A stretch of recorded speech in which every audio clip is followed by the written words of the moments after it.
Check.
So close.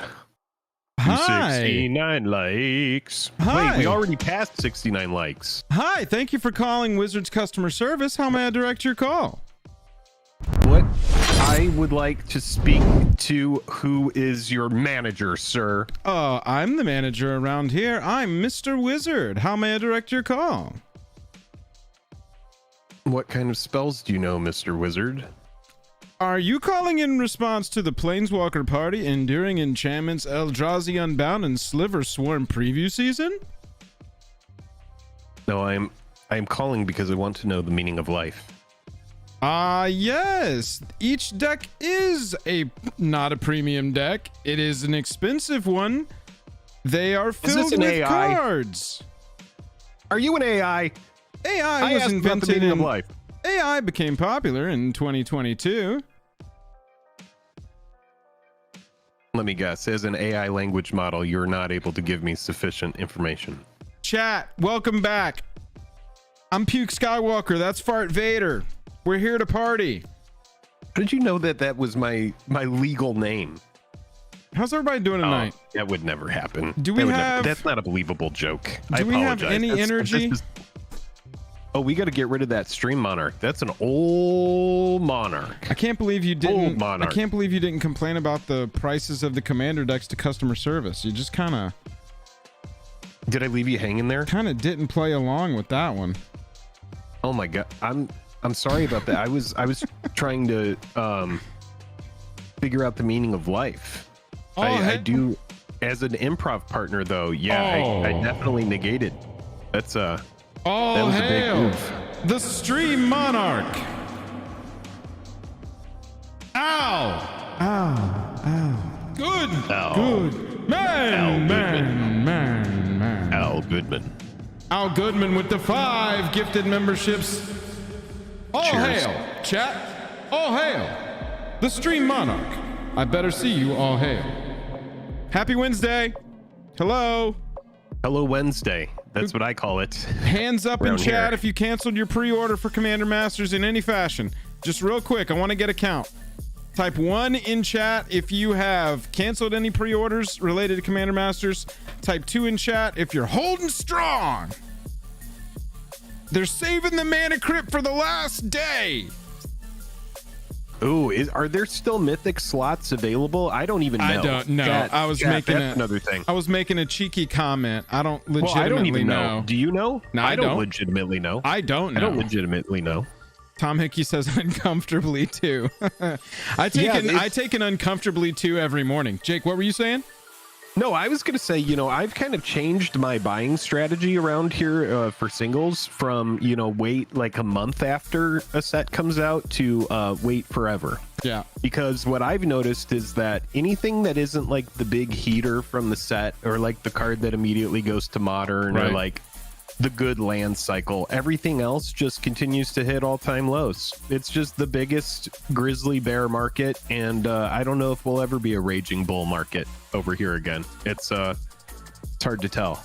We shall see. But I'll tell you, this is the second. Wait forever. This is the second set in a row with Commander in the name that everybody's disappointed about. This one's because of price. Last time it was because I don't know what we expected. I don't know what we expected with Adventures in Baldur's Gate. It's actually not a bad set. That set just had unrealistic expectations, but there's some good stuff in there. No, not Adventures in the Forgotten Realms. The Battle for Baldur's Gate. Oh, wait. Is that a different thing? Isn't this the Commander Legend set? Commander Legends Battle for Baldur's Gate. Adventures in the Forgotten Realms is a different set. Whoops. You're right. All right, so we are looking at... No, but the point is that the we Baldur's are not Gate... looking at AFR, though, right? No, we are looking at AFR. Oh, we are looking at AFR. We're going to look at AFR on stream tonight. But I was talking about we were disappointed by 2 Commander sets in a row. Commander Legends Baldur's Gate, and now Commander Masters. Not a premium product. This is not a premium product. Stop asking us. But we're going to get through it. And we're going to get through it together, chat. So if you haven't clicked like yet, go ahead and click like. Get on in there. And look, if you're in the 70% of people, statistics. It's statistically relevant here. 70% of you aren't even subscribed to the channel. And that's fine. But if you want to be in the 30% and not in the 70%, clicking that subscribe button gets me all tingly. Don't tell them it'll change the ratio. It will throw the ratio off. It'll throw the ratio off, and I'll have to start saying 65% of you. But that would be fine with me. Because when you subscribe, I get tingly in my dingly. And that's all anybody wants. I didn't know that. Yep. That's what I call my lower back. You learn about your friends every day. Yeah. No, that's good. That's good. We have some fun stuff to talk about. I think, it's been a minute. We haven't really made a Commander Masters video Honestly, since the last stream, I think we had a short go out about some Commander Master stuff. It's a tough set, man. Yeah, I'm working on a video right now. I'm scripting it out to make sure I get all the thoughts in there, but I haven't even really looked at any other channels because I know how I feel, and I'm really just burned out, and I no longer feel the FOMO anymore, which is pretty crazy as someone who was a collector for a long time. I'm not racing to buy anything. I've learned a lot over the past few years of how this song and dance works, and I know that I'm going to be able to get some of those cards for dirt cheap, and for that, I'm super excited because I'm not going to say that there's bad cards in the set.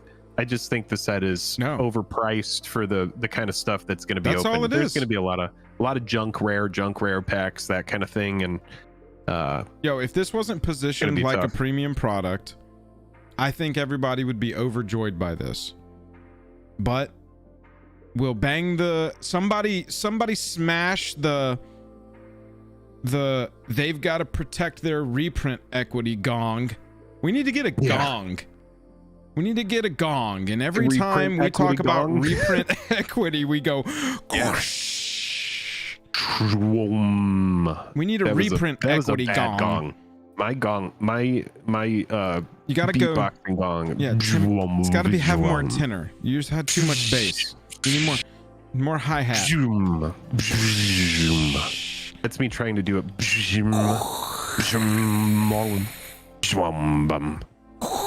I don't know. We'll have to work on that. We're gonna have to work on the gong thing. That is the reprint equity gong. Thanks everybody for watching tonight. That's just an idea we wanted to workshop. Y'all have a good night. No, I'm just kidding. We still here. Oh, they're all leaving. Here. Everybody's already left. Bye everybody. Take your gong and crash on out of here. You started the words that make them feel like they should leave, and they started doing it. Pack it up. That was it. Pack it up. Yeah. They haven't even gotten through their stupid fucking intro yet, and now they're shutting the stream down. I hate Puke Skywalker and Fart Vader.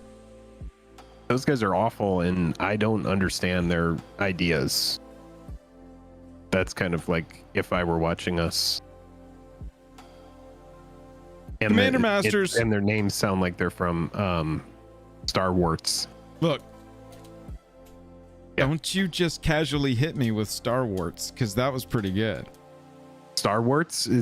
That Puke is Vader and Puke Skywalker and Fart Vader. Fart Vader from Star Wars. Oh my god. Yeah. P3PO. Oh my god. R2 number 2. Number 2. I like that. R2D2. Princess Leia. What do we think of that? That's more of the porn. That's more of Star Balls. Princess Han Solo. That's the porn too. What is Princess Emperor Lard? Pimpletine, Skylar Grinnell. Quote of the stream so far: Emperor Pimpletine. Everyone else, oh, that's good. Kneel before the grandeur of what Skylar's. About Princess Lard? I like Princess Lard. It just doesn't. It needs to be 2 syllables. Like look at the perfection of Pimpletine, because it's the same. It's the same staccato. Just like alliteration of Palpatine and rhythm. Skylar Grinnell, you are promoted. You've been promoted. That was pretty good. Nick with the $10 super chat, by the way, really quick here, says more cowbell, more brass, more bass in that gong. I said brass. So I'm really good at reading. Everybody knows that. Everybody's known that for years. I was going to read everybody's names tonight, but I knew I would mispronounce all of them. Well, my point is that the EDH altars, the comment here, don't even have a good land cycle in this set. Let's take a look at what we've missed. That land cycle makes me so sad. It's the cringiest, saddest land cycle that could possibly exist. Like, I'm really sorry to say that. It does confirm, because someone said this in a previous stream when they said the medallions are going to be the lands in this set, and I think that's what Wizards of the Coast saw. They were like, yeah, we'll give them the medallions, and then we can get any lands we want in here. And they went with the worst ones. Well, actually, they're not the worst. They're maybe second worst. You can fetch them, so they have that going for them. It's kind of cool. Wow, I clicked over. All right, chat, click the like button and join us in the scene where we're in the bottom corners and you can look at cards with us. All right, Wednesday, July 19th. That's what we're up to at this point. I'm just going to do some sorting here and let's see what we've ended up with at previews at this point. Okay. Chat, let's get to 169 likes really quick because we have 312 people watching and it's doable. It's a goal that we can complete. We're all working together as a team. Maybe today your boss didn't like your team idea. Well, now you're working on a team. Together!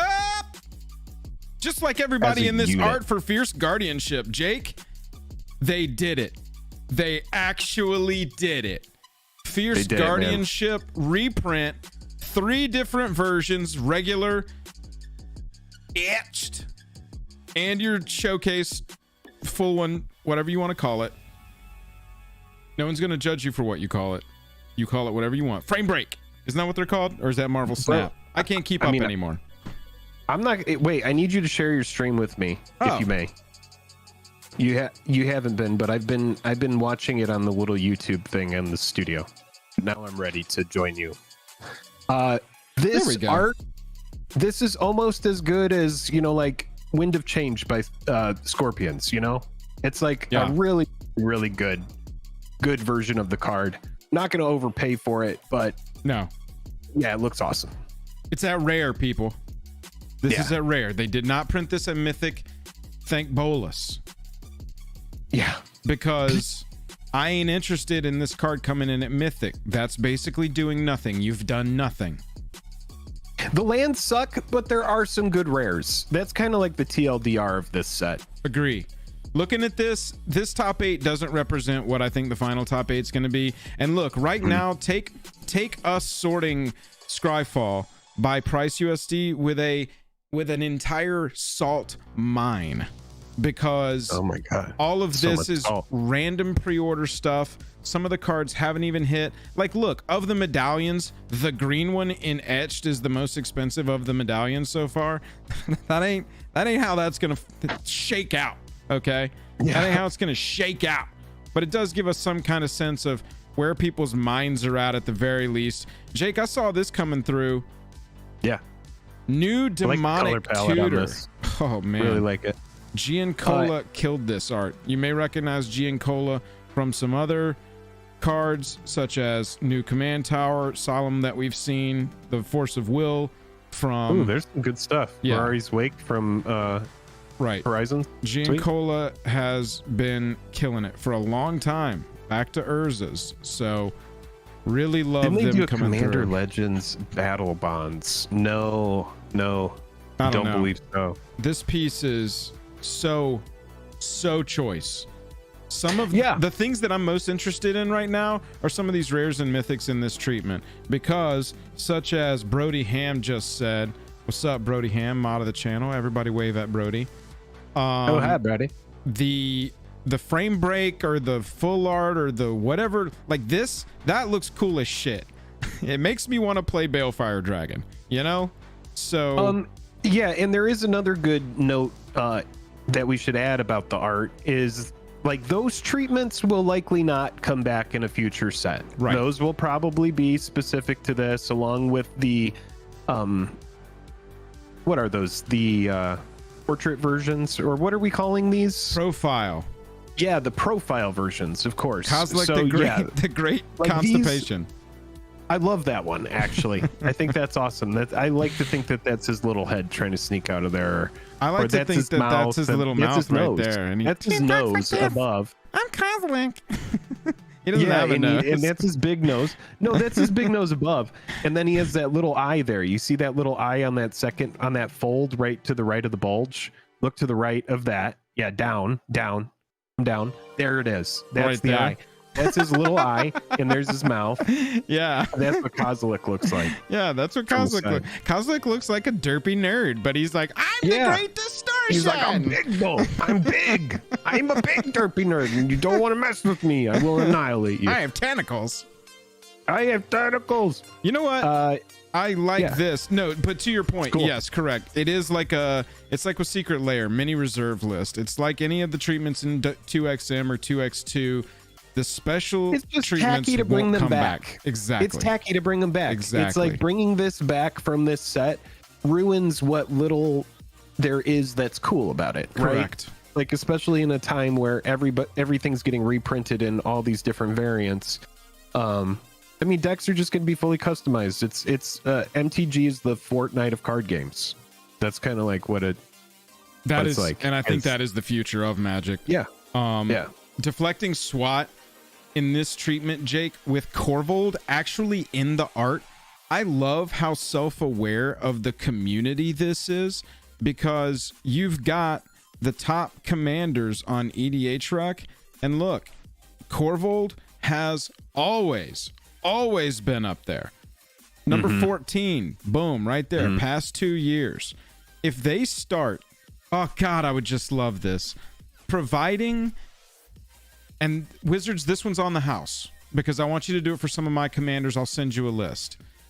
Print secret layers that are specific to legendary potential commander deck inclusions, and do like not Demonic Tutor, but like Doomblade. I'm talking like you can go base with it. You can have like one good card and then just playable stuff, but it is completely themed toward a certain commander. And you could hit anything in the top 50. Oh, then you go Krinko, and the instants and sorceries that are included have like some Krinko art going on. That's because what you I'm know saying. that they're all going to probably go in the Krinko deck, right? Oh, dude, I would That's kind of just... cool.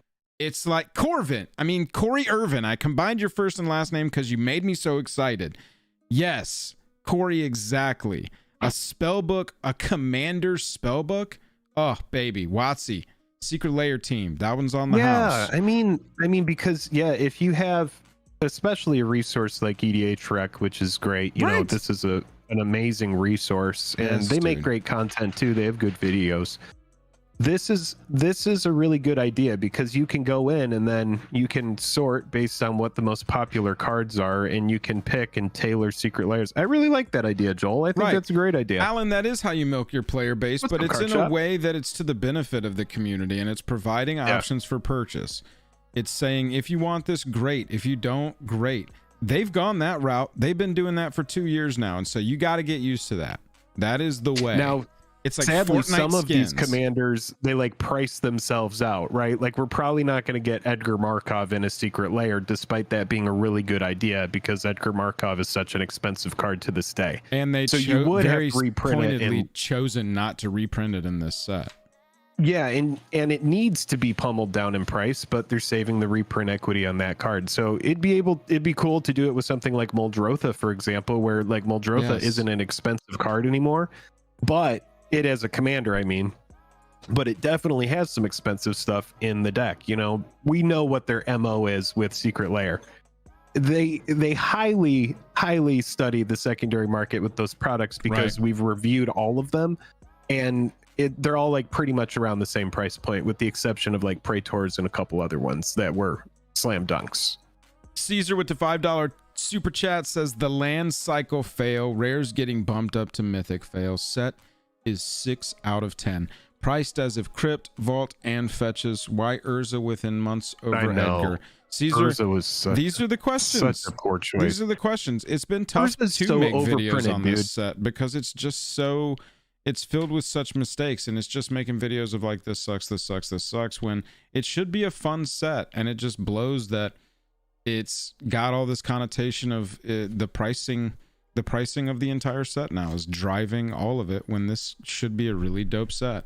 I'm with you, Edgar in a cool like, I think this is cool profile would have been neat. Yeah, but I think also just look for it to be a judge card, because then they'll end up reprinting it. I think that its absence from this set says that Edgar is on ice.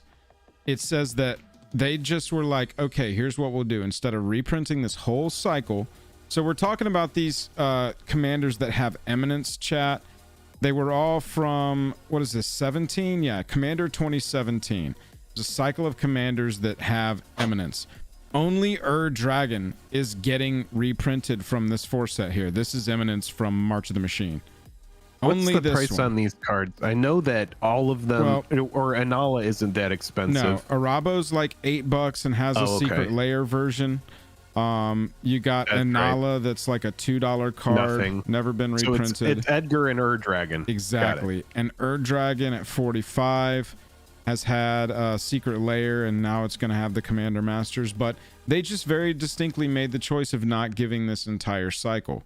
And I think what that means is that we're just never going to see Edgar again internally. And this has been spoken about in interviews.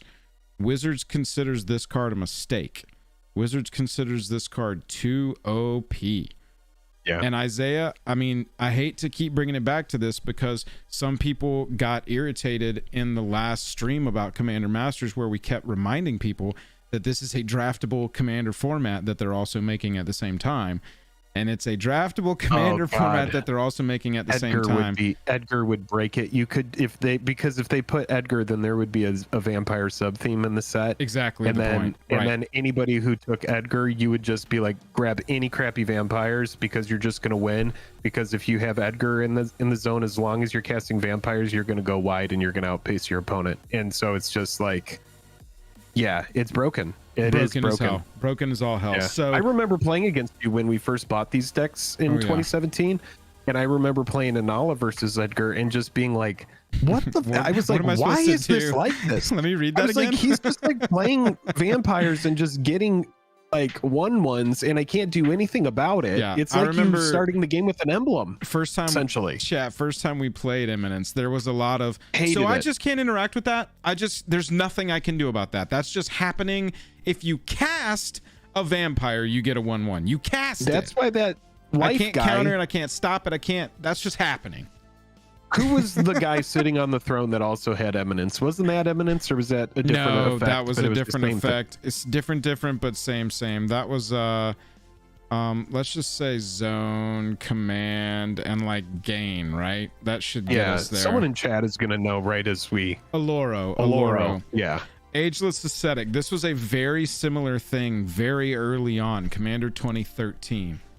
Yeah. If it's in your command zone at the beginning of your upkeep, you gain 2 life. Boom. And it doesn't sound like that big of a deal in Commander, especially early on when this came out.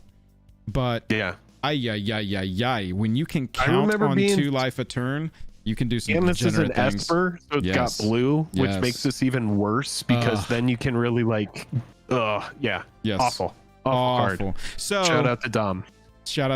So the thing is we all expected to get that whole cycle when we saw Dragon.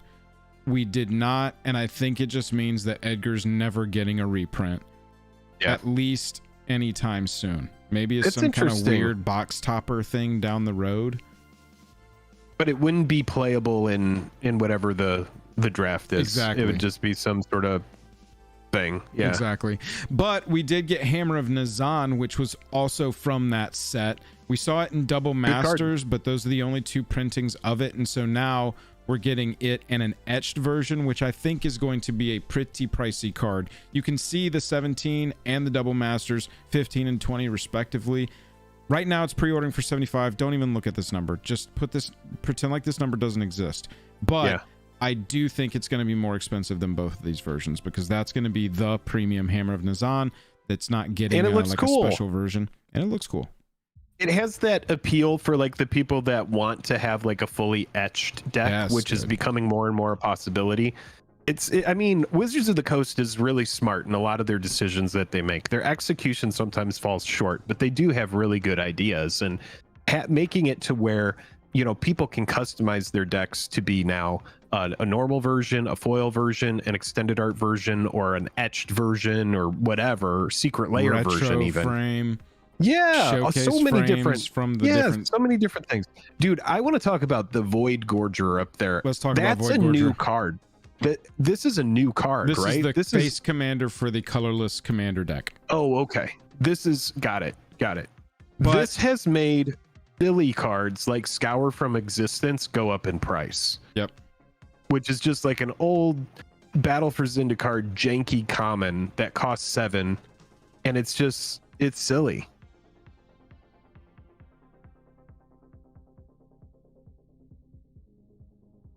Like this card is just like the foil version, for example, I've seen really go up. So this is actually, I'm seeing tons of them that are cheap here. Yeah. It's probably even in the deck. Who even knows? Well, that's the one commander deck that we have not seen yet. But yeah, I mean, all of these may not be a common, but there are a lot of cards that are always going to get fallout, like increases from all of these things getting printed. And I mean, this commander, D-Buck says when you throw a million darts, you're bound to hit a couple. Yeah, exactly. It's like the set, had it not been treated as though it were an over-the-top most stacked set that's ever been printed ever. I mean, this reminds me of the time when we got disappointed about M25, but we got disappointed about that because the inclusions were kind of wonk. The cards are all dope. I'm scrolling through here. This looks so fun. You got great hinge in this. Kindred Dominance. I mean, everything. You got great hinge for the people that may not have wanted the party tree version, you know? Right. Demonic Tutor reprint. Like Demonic Tutor, let me see where this was at. At Mythic. So this was a rare, and then they have only in printed Ultimate it Masters. But they've printed it as a Mythic in other spots. Right. Where it's like, it appears in those things which are Mythic, which sometimes the rarity on showcase cards or stuff that's in like a special slot in these recent products. Like Demonic Tutor might be Mythic in there, but there's going to be other weird upshifts specific to the Mystical Archive, you know? So you have to keep that in mind with a lot of these.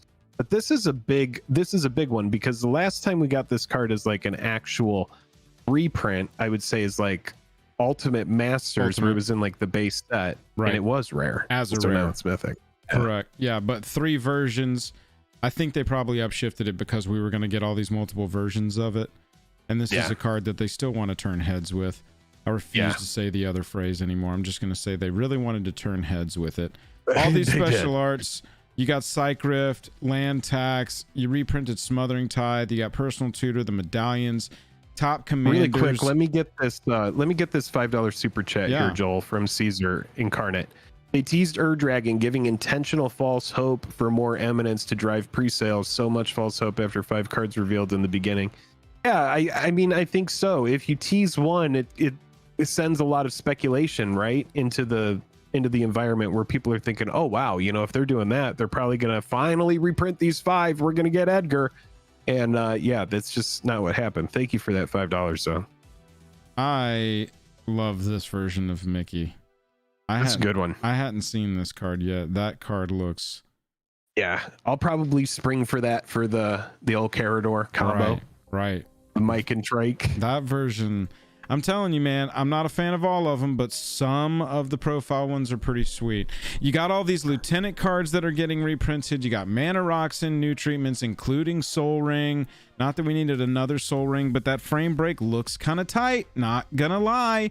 Champions frame on Command Tower and Path and that kind of stuff is really neat as well. Well, like, I think these are just extended. Decks, this is why I don't know the name of them, Jake, because look. Oh no, like they are, because what you can do to tell the difference between extended and then full art or frame break or whatever is you see that little line toward that black bottom of the card and how it kind of like swoops up. You can see it a lot better on Omnath below it. Yeah. That's where you can tell. So that one is so these are full arts, the Path and the Command Tower, and you're right. The Soul Ring is a frame break. Right. Yep. It's its own different thing.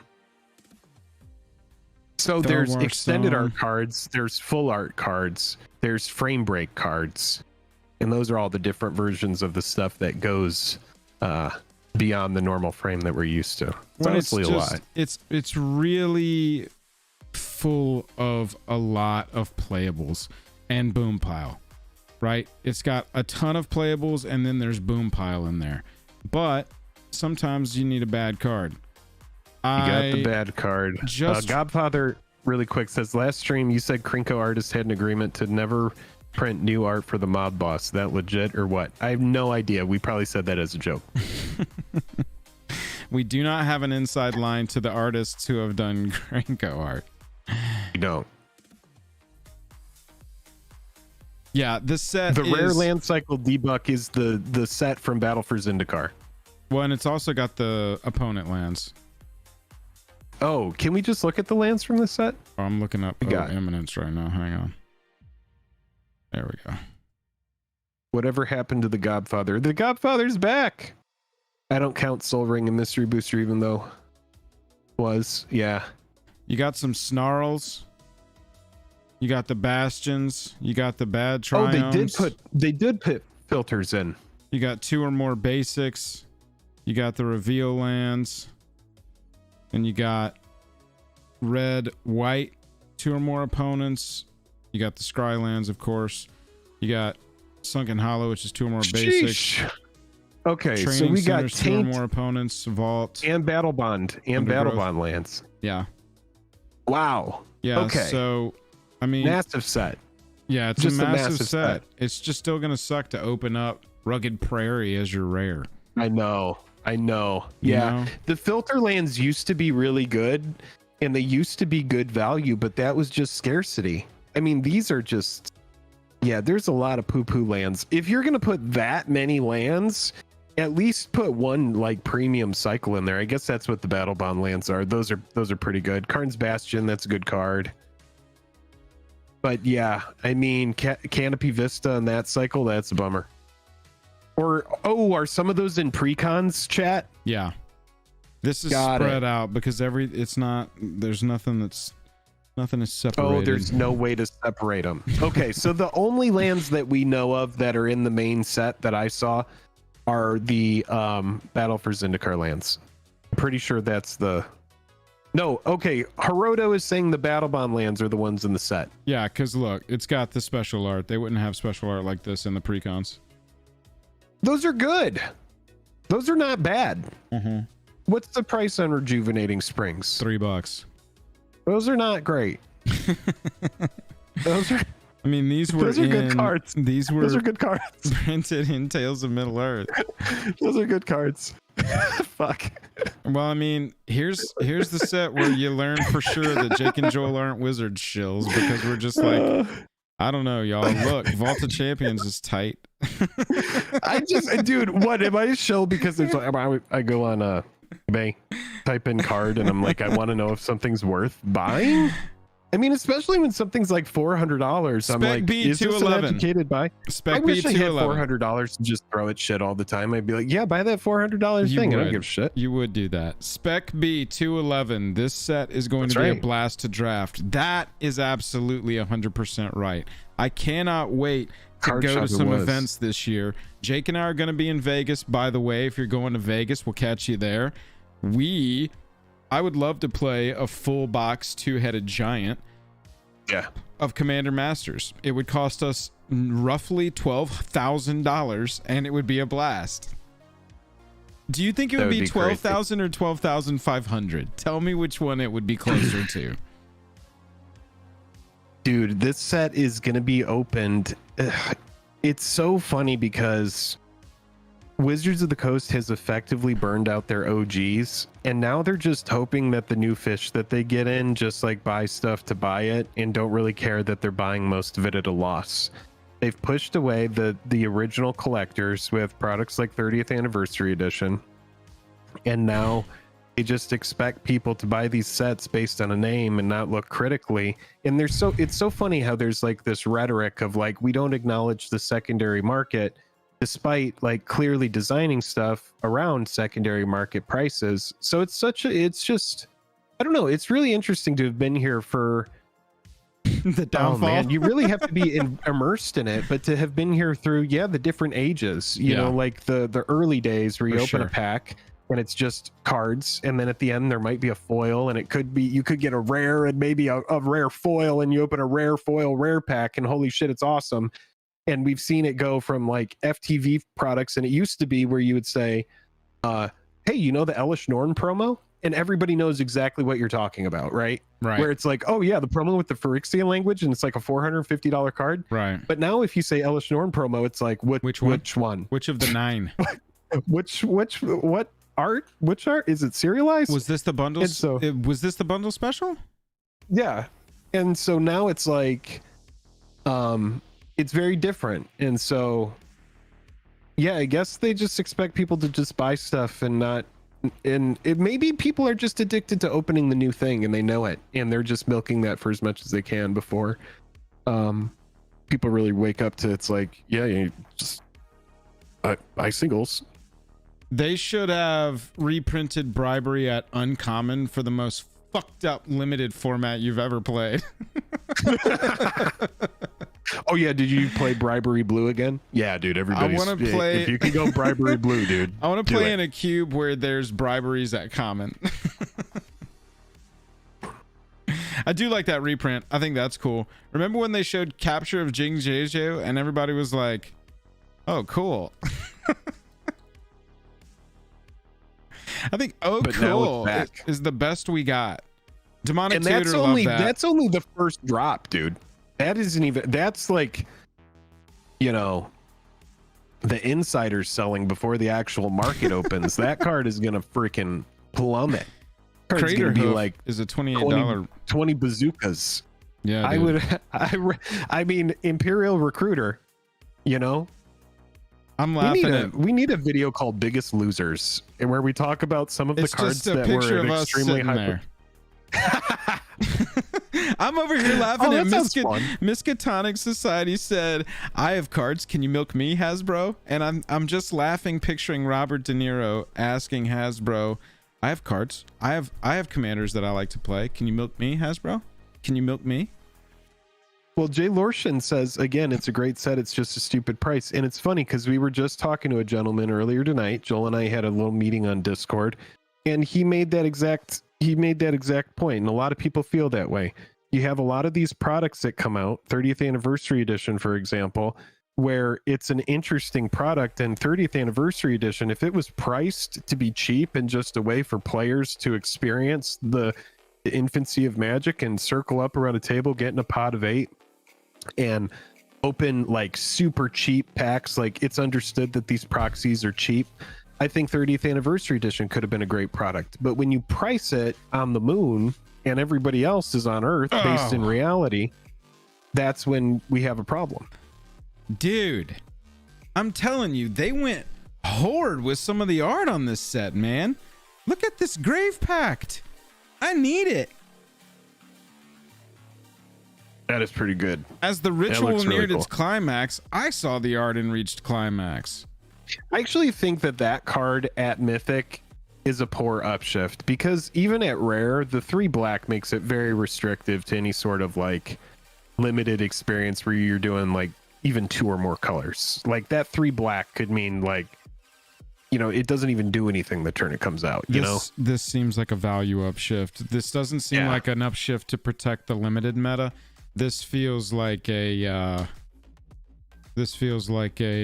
value upshift, money upshift. Keep that money, keep that price around $30 where we've always kept that card.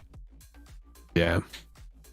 Chat, we got 520 people watching. Holy shit. If you want to help us get to 269 likes, we're only 5 away. Loyal retainers. The goal will be 369. This is a good reprint. Good reprint. Yep. Great card. Look, I mean, I'm telling you, chat. Really good card. We're as disappointed as the next guy, but look, the set is good, and we're not being paid to say that. The set is just too expensive. Too much money. That's it. Yeah, not like too expensive, like everything's mana value is too high. Right. It's just too much wallet value. And if you want to try and send a message, and I'm not encouraging this, I'm just saying, if you are the person that's like, how do we get through to WotC? Don't buy it. Skip it. Up. Yeah. Cancel the pre-orders. Do not buy it. I promise you in a year, we'll be making great pickups for July 2024. Let's look Commander back. Masters. Let's look back at Commander Masters. God, I can't believe that. Mortifon the Boundless Super Special version is now down $10. to $10. Right. Oh, Joel, I wanted to share this with you. We'll this be is here fun. in 24 doing that, y'all. We live in Magic the Gathering now. We are unable to leave. This is going to be in a what I'm buying video, but I want to share this because we had a fun video where We were Is this a talking about visual? a card. Do I need to swap scenes Yeah. here? Hang on, let me Yeah, swap. it's just a visual really scenes. fast. What you got? It was just this. This came in. Oh yeah, dude. And this was a card where it was like we were talking about this when we first saw it in Multiverse Legends, and we were like, "Wow, this is a fun card. This is pretty cool." And you said, you know, if this dips to like 15, I'll probably pick one up. Right. This was $7.50 after shipping. And for me, I love low risk, and so this for me, I was like, "Wait, it's the Blight Dragon. It's got a really cool treatment, Yep. and it's only $7.50. It might even go lower. It very well may. Well, But nobody's that just thinking kinda about it shows right that, now. like, wait forever, Right. because here's the thing: is like that set hasn't even been out that long, no. and it continues to drop in price. And so, if you really And do it will. like some of this stuff, just know it's going to be cheap. It's going to continue to be cheap. Even the cool shit. These are The high foil prices. Mythic Multiverse Legends card that isn't serialized, that's just foil, is $7. Mythic Dragon, Phyrexian win condition. Upshift to Mythic for the smotheringest of tithes. Smother me, daddy, with your Mythic rarity. I still man. am of the opinion that this is the coolest art on any Smothering Tithe. Oh, the Judge one. The Yeah, Judge the Judge one one is is- sweet. By Yeah. Aurora Folney. I don't think... I like the one with the rings smothering the face in the gold from Double Masters. Yeah. Looks, we do know some of Aurora's work, if I'm pronouncing their name correctly. It's No recent. serialized food. Looks like they've been recently, over the last few years, like last 2 years maybe even, working with WotC, but they've become fairly prolific. They got a card in Lord of the Rings, cool looking one. Jacob Hawken, they got one of the face commanders for a precon. But yeah, the Smothering Tithe and the Judge treatment is my favorite, followed closely by the foil that Jake gave me out of this set, which is the Pete Venter Smothering Tithe. Yeah. Jeff a fun one. Miracola, it's New one's cool. Yeah, it's really just your own taste. Oh, sorry. Yep. I mean, regular cards now are becoming like Secret Lair. It's like, buy it if you like it. Right. Yeah. Chat, know? sorry about that. Swapped it up. Wolf Spain with the two. Chat, I $2 just says recently still no redid. recruiter. Oh, sorry. Go ahead. No, that's okay. Wolf Spain with the $2 super chat says still no recruiter of the guard reprint, unlike Imp. Yeah. Yep. That's true. I just changed my monitor setup fully, chat, and so I'm readjusting how I'm doing some things, and it's like reconfiguring my brain. Many apologies. But yeah, the new Smothering Tithe looks cool. They went with the Mark Bam art for the base and the etched foil, whichever way you want to say those words. But they did bump it up to Mythic. Mm-hmm. And the set, this is like a metaphor for the set or something. I don't know. New Spellseeker and 2 other versions of Spellseeker are going to help this card come down. Going to be in the $10 range probably. This will be on a future episode of Great Pickups. Right. What is this? Is this placeholder? No, border? that's the etched, etched? because it's artifact. So because it's a green artifact card, you got the gray border with the green highlight on the name and the card type Weird. there. Yeah, it looks cool. I like it. I like a reprint of Great Henge. This is great. We got the party tree. We got Commander Master's Great Henge. You know, that was another call where it was just like, y'all. Chain Veil's good. Immortal Sun is good. Scarab God is good. A lot of good. I mean, the mythics are good, but it's just going to be hard to hit the mythics. Ceaseless Hunger is a really Ooh, good. I hadn't seen this That's yet.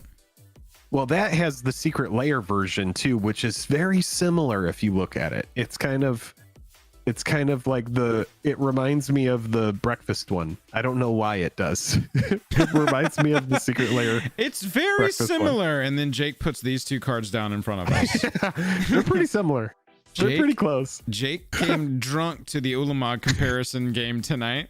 I did. I am drinking IPAs. No, I've only had like half a beer, but I was just making no, a I joke. do like this. I love this. I love the art palette on it. I think it's really cool. I mean, there's only so many different ways you can draw Ulamog, right? Because it's a giant fleshy like mass Yeah. with a skull outside and This tentacles. long and ass neck makes it look like some kind of DBZ villain to me for some reason at this it's very angle. scary looking. Yeah, I would not mess with it. And now, for your viewing pleasure, Urza. Urza.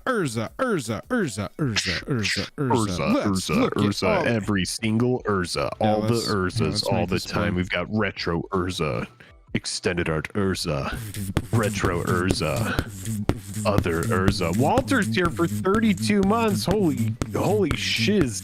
Walter, really quick, while we got Walter here, this is pretty sweet. Walter sent something, and Joel, I think you have one of these. I have one too. Yeah, I just haven't hit the PO box. Yeah. So Walter sent this, and we're actually going to give one away. I don't think we're going to give one away tonight. We're going to figure out a good time to do a giveaway. Walter sent volume 1 of this. I mean, it's honestly, it's really cool. It's hell yes. Who's It's behind so the attacks on three of Ravnica's planeswalkers, and this is going to follow Ral, Zarek, Vraska, and Kaya in Ravnica. It's really sweet. Walter thinking of us here, and it's honestly like a graphic novel. It's a kind of like a compendium of like a bunch of different stuff here, but yeah, it's really cool, and we're going to give one of these away. So I just wanted to say thank you, Walter. That's honestly amazing and super thoughtful. Walter, seriously, thank you so much for thinking about us. We really, really, really appreciate it. Everybody claps in chat for Walter. Walter, he's the man. Walter, he's the man. That's what we've changed his name to in Discord. How cool is it when they hype us up on the 3 versions of Versa in January? Then they take us down to the summer, and in July we get Sweaty Daddy Urza. He's just sweaty. And another 2 versions on top. The gem in the staff is what's causing the heat. You need to get away from the gem, Urz. Just like give it a break. Get away from that staff. Obviously, or is that his hand? That his hand? If that is his hand, he needs to go get it looked at. And I'm talking by a professional, not by some hand. No, that's not his hand. He's like holding a thing. Look, it's right here in this art too. It's in this art too, but different because it's his thing. It's his staff. Look, y'all. Oh, can't see the screen. They just see our head, our faces. Never going to figure this out. No, I'm going to figure this out. We're good, chat. I'm so sorry that we've done this to you. No, it's not you. It's my own fault. It isn't.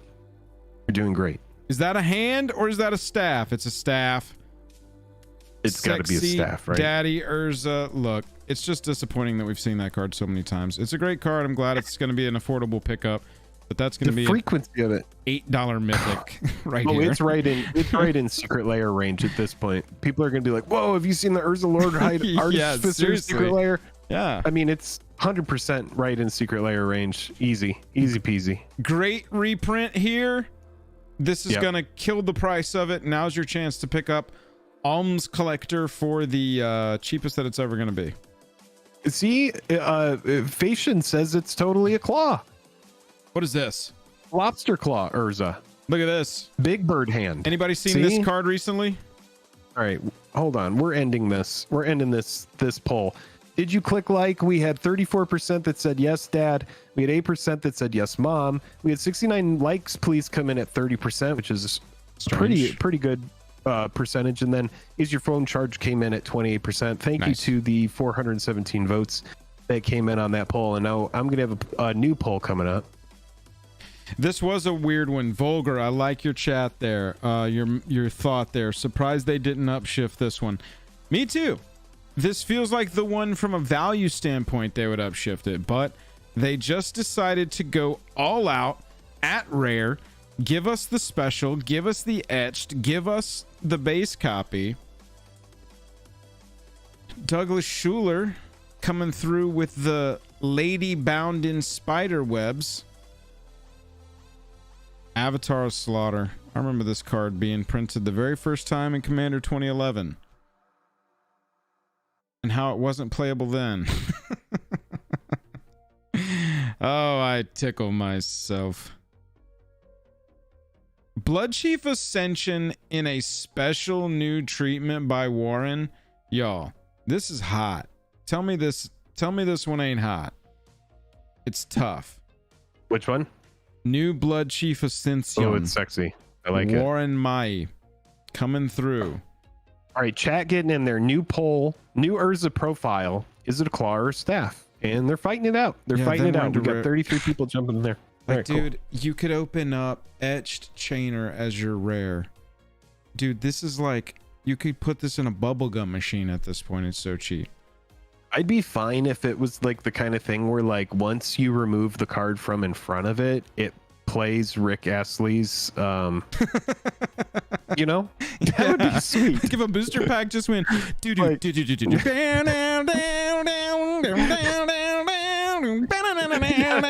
Chanter's dementia master. Yes, and dude. my nightmares go get +1. Yeah, dude, I could get down on that if You're like, did you get that Rickroll in that pack? Yeah, I did. dude, I got a Rickroll. I actually kind of dug it. It was funny. It's a nightmare. It's a nightmare. Yeah, dude, I don't think that I could stomach in a non-limited setting open up packs of this. I gotta get singles, and I gotta play the limited, and I gotta call it good with my play the shit out of the limited because I know there's going to be prize packs involved depending on where I go. And then I'm just going to be drafting to win unless somebody passes me like a Cyclonic Rift, in which case I'm going to be like, yes, I will pay for part of my draft. Thank you so much. I guess I'll go ahead and take it. And products like this are good for that, dude. I remember, you know, you draft something like this and you do have people that are drafting in a sweaty way where they are passing you good stuff sometimes. So it's very exciting to be in a draft like that because you don't know what somebody's going to pass to you. And so for me, it'll be a one and done kind of draft. Whereas if it were appropriately priced, I would maybe do 3 or 4 of the drafts. Oh, dude, but seriously. for me, when it's super expensive, it's just so hard for me to get in bed at that price over and over again, sadly. Yeah, I know. You charge me way more to get in bed, so I know that the price is not going to be there. Look, new Deadly Rollick. We've seen this one, but again, keep it equitable. Equitable. That is the word of the week. Equitable. Equitable. Right. I've talked about the Corvo deflecting SWAT. Just a big fan of that approach. I think that that's something they should lean into even harder. If you're going to become Fortnite Magic the Gathering, own it, baby. Get in there. Hey, look at the the king of the spice section of the reveal stream. Evacuation. It is cool that there is a blue deck that's going to be floating out there that's running an evacuation and a Cyclonic Rift. Somewhere it will happen, and that is very scary to think about. Yeah, you're just like, oh, I don't know how I'm going to win, but we're not going to play round 2. We're not having a good time. No. It is not going to be a fun time. Definitely Titans not getting at Downshift was kind of cool, but we didn't even get all the Titans. We got Inferno Titan. That was kind of neat. Again. It's just been in so much different shit. Dude. Good card, though. Really good card. You pay it's a blowout. And I get +1. Blowout. Same kind of blowout card. Yeah. That's a new card from blowout the pre-cons. card at rare, actually. I mean, that's a massive card in a draft format is an Inferno Titan. This is the ultimate Rickroll. And he's kind of standing like Rick Astley was standing in an alley in the song. And Krinko's kind of like holding this like a microphone. Yeah, that's kind of cool. I mean, I see what you're saying. Maybe this is the Rickroll of the set right here, chat. That's what we need to do. What is the ultimate Rickroll? Well, no, because he's at least a $5. He's at least $5. He's like the consolation spin on the slot machine when things don't work out, where you spend $20, but you get $5 back, and you're like, well, all right, we got the Krinko. Yeah. Yeah, that is some value. I think I'm just bored of seeing this art of it. Carl Kopinski, I love your art. I'm not shitting on your art. I'm just saying it's been the same art since 2013. We've had a decade of Krinko looking like this. And we've had like you're right. 18 versions. Yeah. 18 versions of some cards. But look, you could open up Lorthos the Tidemaker. I can't believe this card is above $1. When we were opening up Zendikar, this was like an 80-cent rare.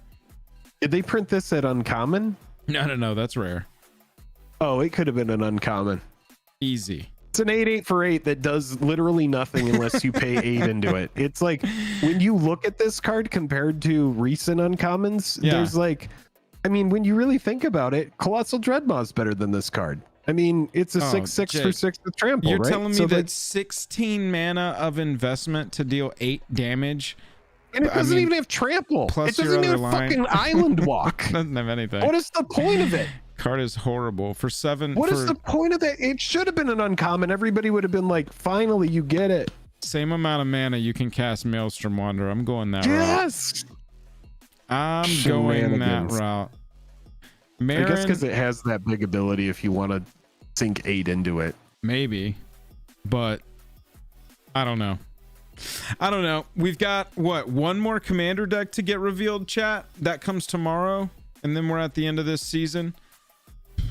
Jake and I are definitely going to be making a lot of videos breaking this set down from every single angle we can think of. Oh, we kind of skipped over Etched Heroic Intervention is pretty sweet. Is this the first Etched we've gotten of this? No, we saw that one. We talked about that card last week, stream, but yeah, that is the first Etched. It's cool. That'll be a $20 card. I mean, all these others are like a 11. The extended is 20. So that, I'm pretty sure that the foil Etched here is going to be more expensive than the extended 2021 copy, which is a $19.75 card. Dude, when this card first came out, no one knew how good it was, and I just remembered it was like $3 when it first came out. Very first time that it debuted, all the way back in Kaladesh times, or Right. I think it might have been Aether Revolt. And yeah, dude, it was like a nothing burger, and then people were like, "Oh my god, it pretty much protects my whole team during a board wipe." Right. Yeah, it's amazing. Yeah, Cappy, the commons uncommons dump will be Friday. That's correct.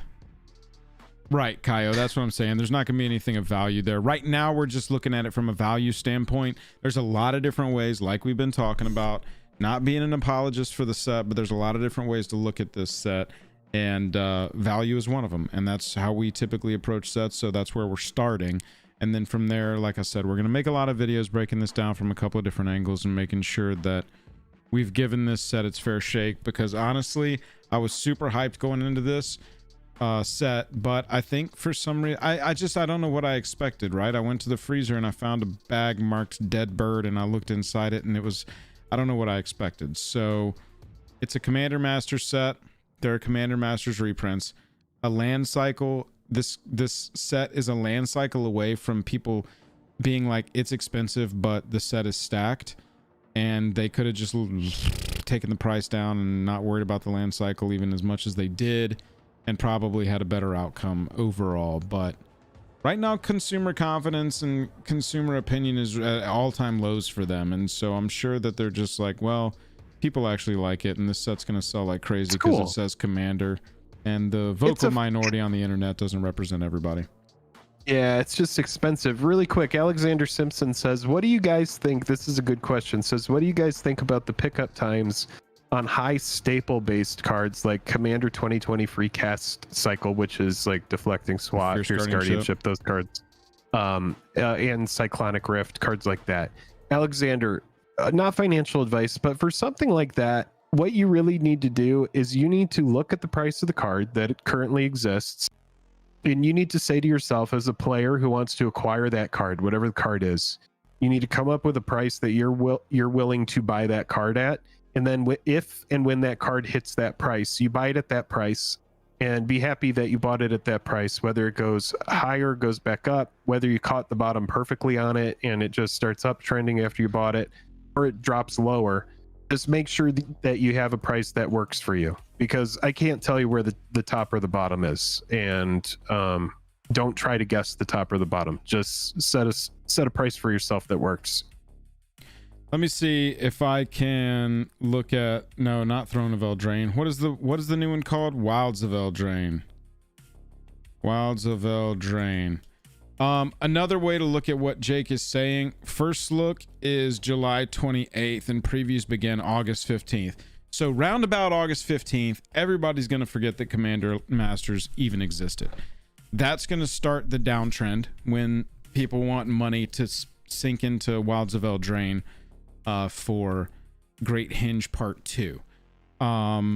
So I would say roundabout August 15th is a good time to pick your price, set your alerts, check where it's at and where you want it to be, and then I mean, anywhere, it's like we were talking about earlier, you know, it's like anywhere from then until the next year. It's, you can't time the bottom, but there's a lot of cards. Most cards from sets, the vast majority of cards from sets, just race down over the last 2 or 3 years, race down over the next year after that set is released. So that's what I would time. That's what I would time. That's actually a good segue into our next segment.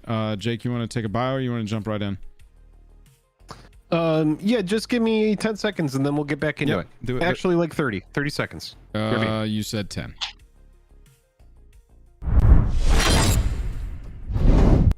Yeah, Vulgar, that's just how it is. They release a lot of stuff. It is never ending, never ceasing. It will be forever.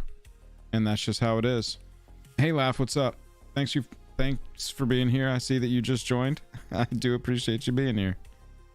I do appreciate it. I think great. Oh yeah, Matt C, for sure. It is. I mean, but that's how it is now. Lord of the Rings just released. Why does Lord of the Rings feel like it was forever ago? Why does March of the Machine feel like it came out last year? Why does Dominaria Remastered not even ring any bells for anybody? It's ridiculous. I'm not skipping Eldraine. I actually really liked the Plane of Eldraine. I think that it was a very cool, just overall aesthetic, and I really am excited to return to that plane. I think that that's one of the base sets that I am most looking forward to this year. Joel, I think you have chat pulled up in front of... Oh, I do. Oh, you do? Okay. Yeah. I was just making sure you meant to do that. Yeah, I'm on the other scene. I don't have my chat monitor to the left of my camera, just where my camera needs to be now. So I just bring it over here so I can... We're in this one. We're in this. I see it. I see it now. It's just a new rhythm for me to get used to. That's fine. All good. I was just making sure. I was looking at the stream and not what... or I was looking at Discord, not the stream. So. Codelicious. Yes. A week before Eldraine spoilers. I wouldn't say start buying. I would say start looking at Commander Master singles.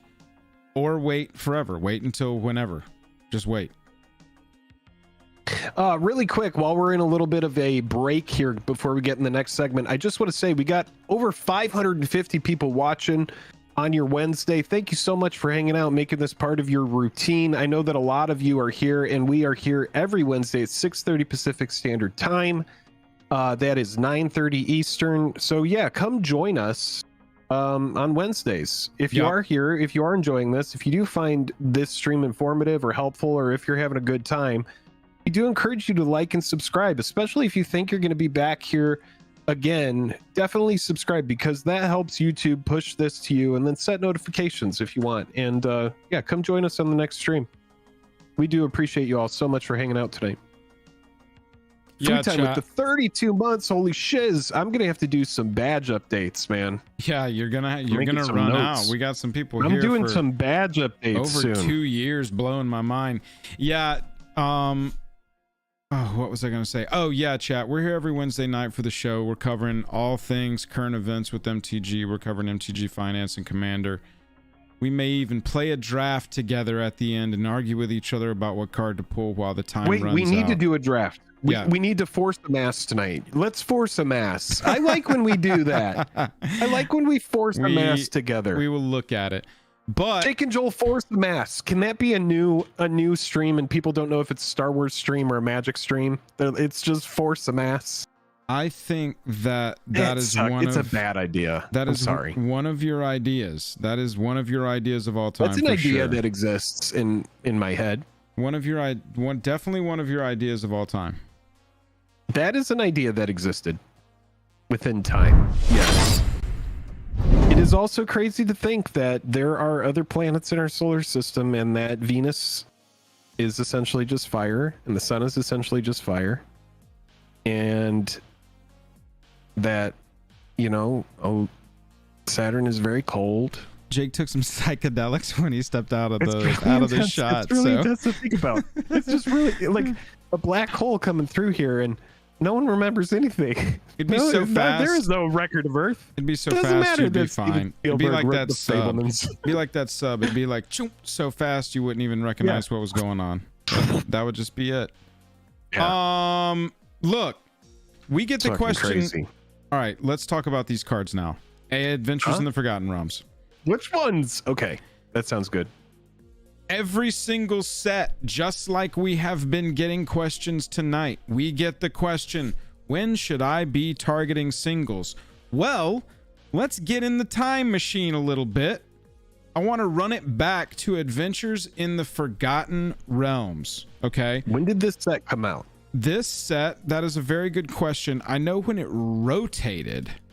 All right, I'm going to get that information rather than make you do everything. I can look things up using Google on my fingers. I didn't prepare answers to all of your interview questions. Oh, geez. But all I typed into Google was, when did this set come out? So Google's just like, what do you want to talk about? Exactly. All right. Adventures in the Forgotten Realms. 2021. Okay. We got it. We got there. And this was a product called Dungeons and Dragons. Dungeons and Dragons Adventures in the Forgotten Realms. We are constantly getting the question, y'all. When should I buy singles? Well, let's take a trip in the time machine back to the Adventures in the Forgotten Realms set that came out in 2021.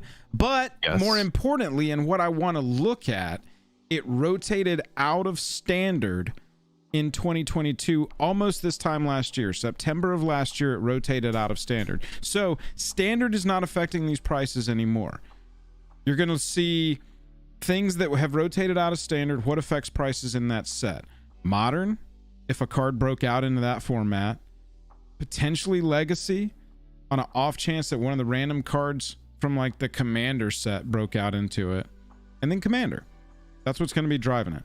And so as we look at the prices of these cards, nearly 2 years after it's come out, I mean, I'm over here looking at variants right now on my own screen. Yeah. And lots of cards that people were excited about have really lost a ton of their value. But it's cards that are good, cards that are interesting. It's and Kaio asking chat, is there even a meaningful drop to cards after they leave standard? Yes, there absolutely can be. Definitely. Especially once it's out of sight, out of mind. Torrential Gear Hulk comes to mind. Exactly. That was a big one.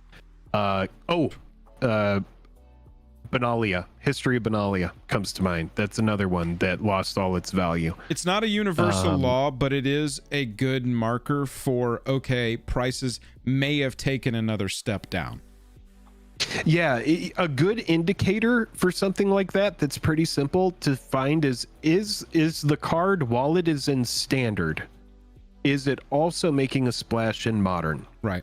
Is there another group that wants it other than the standard group? Because that is a good indicator of what cards you should probably get out of while they are in peak standard. There's a huge list of cards that were very important when they were in standard, that when they went out of standard lost a ton of value. It's a fun list to put together. I'm gonna actually write that down. That's a fun video idea. So looking at Adventures in the Forgotten Realms, what we've got here in front of us is AFR main set and AFR Commander combined. Sorted price high to low only by singles. The first one that really caught my attention was Old Gnawbone. This card was just a year ago $70 for the foil, $48 for the non-foil of this borderless treatment. The cooler treatment in my mind. I don't mind this one at all. I love this art on Old Gnawbone. Cranky old dragon in the forest. But look at the price on this one. 41 down into the 20s. Seeing a jump back up because suddenly people are realizing that the Dragon exists. And so now all the good dragons are taking a spin on the oopsie doopsie, our price is going up and down wheel. Right. Old Gnawbone would be my first pick out of this set. I mean, it's an amazing dragon. Nothing really does what it does as a green dragon. $20, man. It's just a very important, very strong card. Yeah, I like it a lot. I like it a lot. I'm looking. Yeah, Oh, go ahead. Sorry. Hang on. I don't want to build Shelob. Why am I building Shelob? Yeah, don't build Shelob. I accidentally clicked on an ad. Damn it. Oh my god. The blank space. Look at this. The blank space over here is also an ad. Yeesh. This set also had a mechanic called Adventure into the Dungeon, or Venture into the Dungeon. And I don't know that ended up being that popular, as many of the cards that have that mechanic are very cheap. This set has good stuff like Sphere of Annihilation. I think this is a great card, but it's only 49 cents. You know, we can look at that card. It didn't have the support, and the Sephiroth deck was fine. The one you're talking about. But look, I want to talk about. So after Old Gnawbone, which I think is down at $20, it's in secret layer range now. This is a reprintable card. Extended is 25. That's what for I'm the saying. non-foil. Yeah. It's not that much more expensive. And so either copy right now is in a decent pickup range, especially when you consider that it's fallen so much in the last year. But just know, this is only based, you know, it's not financial advice, and it's just based on your comfortability with that price. If you think it's a good one, it's a good time to pick it up. I'm just saying it's gone from nearly 50 to just over 20. I really love Robostars, I like Guardian too. of Faith as well. Guardian. Oh, which one do you have there? Where's Guardian of Faith? Oh, I'm just looking through ones that I like, cards that I think are good. Well, I want to pull them. I want to pull them up too. Yeah. Guardian of Faith, $35 for the super duper version, but down to $5. $3 for a base copy. Yeah, for a base copy for a card that has Flash and Vigi, and when it enters the battlefield, any number of target creatures you control phase out. That's pretty good. Better version. It's a pretty good little trick. Indestructible there. Mm-hmm. Speaking of phasing out, I am really a fan of the Robostars here. Extended up in the $9. Your base copy here. People are looking at it. Look at this, chat. People are seeing it. Over the last 6 months, gone from 4s up to 7s. Ooh. This is the kind of card that people are catching on to. Pay 2 for the equipped creature to phase out. Phase out is the best protection. Attached to it. Oh god. This is a really annoying card. Super annoying card, and that's how you know it's good. That's how you know it's good. I mean, that's a good indicator too. Is a card trending up? Right. You know, you have something like Lightning Greaves that is in this set, but what's interesting about the Lightning Greaves or Sword of the Animist, it's like they came from other things. You know, those were reprinted in this. Sure. But I mean, Old Gnawbone, Robostars, we'll get on second page, Guardian of Faith. I really like Loth still too. Under $8 to pick up a copy of the borderless version. Creature control dies, it gets loyalty. For 0, you're drawing a card and losing a life. -3, you're creating great token protection here. 2/2/1s, both with menace and with reach. Fantastic protection there. And they're intended to die so that Loth can get more loyalty. And then there's an emblem, but you don't worry about the emblem. We're judging it based on the power of its passives or its uptick or its downtick. Aristocrat strategies pretty want it. Unrealistic. Take a look for me at Vorpal Sword. Okay. Because I think Vorpal Sword is kind of cool just because it has the words on it. Loses the game. Target player loses the game. And it's a card that's very cheap, very casual, under $1. And it has black, and 5 until end of turn. Vorpal Sword gains equipped creature. When equipped creature deals combat damage to a player, that player loses the game. And I think that that's a really fun effect. It's a head turning effect where when you do play it, no pun intended with the head in hand there, but it is it's an effect that when it hits the battlefield, everybody's like, oh god, it's a Vorpal sword, and it means that the end is near. You know, you do have to equip for 8, but if you know that you can get in and beat somebody, it doesn't matter what their life total is. It has a phage. It's a phage the untouchable on an equipment, so I think it's kind of cool. Yeah, exactly. No, it is very cool. Even though it's not like a great pickup, it's low cost for a fun effect. You know, it's not the most amazing card. It's a very expensive effect, but you can reduce that equip cost or equip it for free or something like that. That could be a really fun time. Sorry, all this going back and forth is killing my thing here. Hang on. Oh, that's fine. All right. We'll get down that far. Let's stay here. We've got... It's fun in my rogue deck. Exactly. It's a fun card.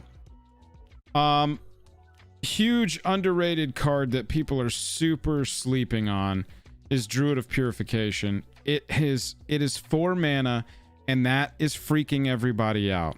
But as you can see, people are starting to wake up to the fact that this is better than a $3 card. It enters the battlefield, so you can flicker this. But you don't even need to, because starting with you, each player gets to choose an artifact or an enchantment that you don't control, so you're free from this. Yeah, that's good. Then you destroy each permanent chosen this way. Yo, That's I've good. never... That's really good. I have never not seen this card turn a game. Yeah, this card is good, dude.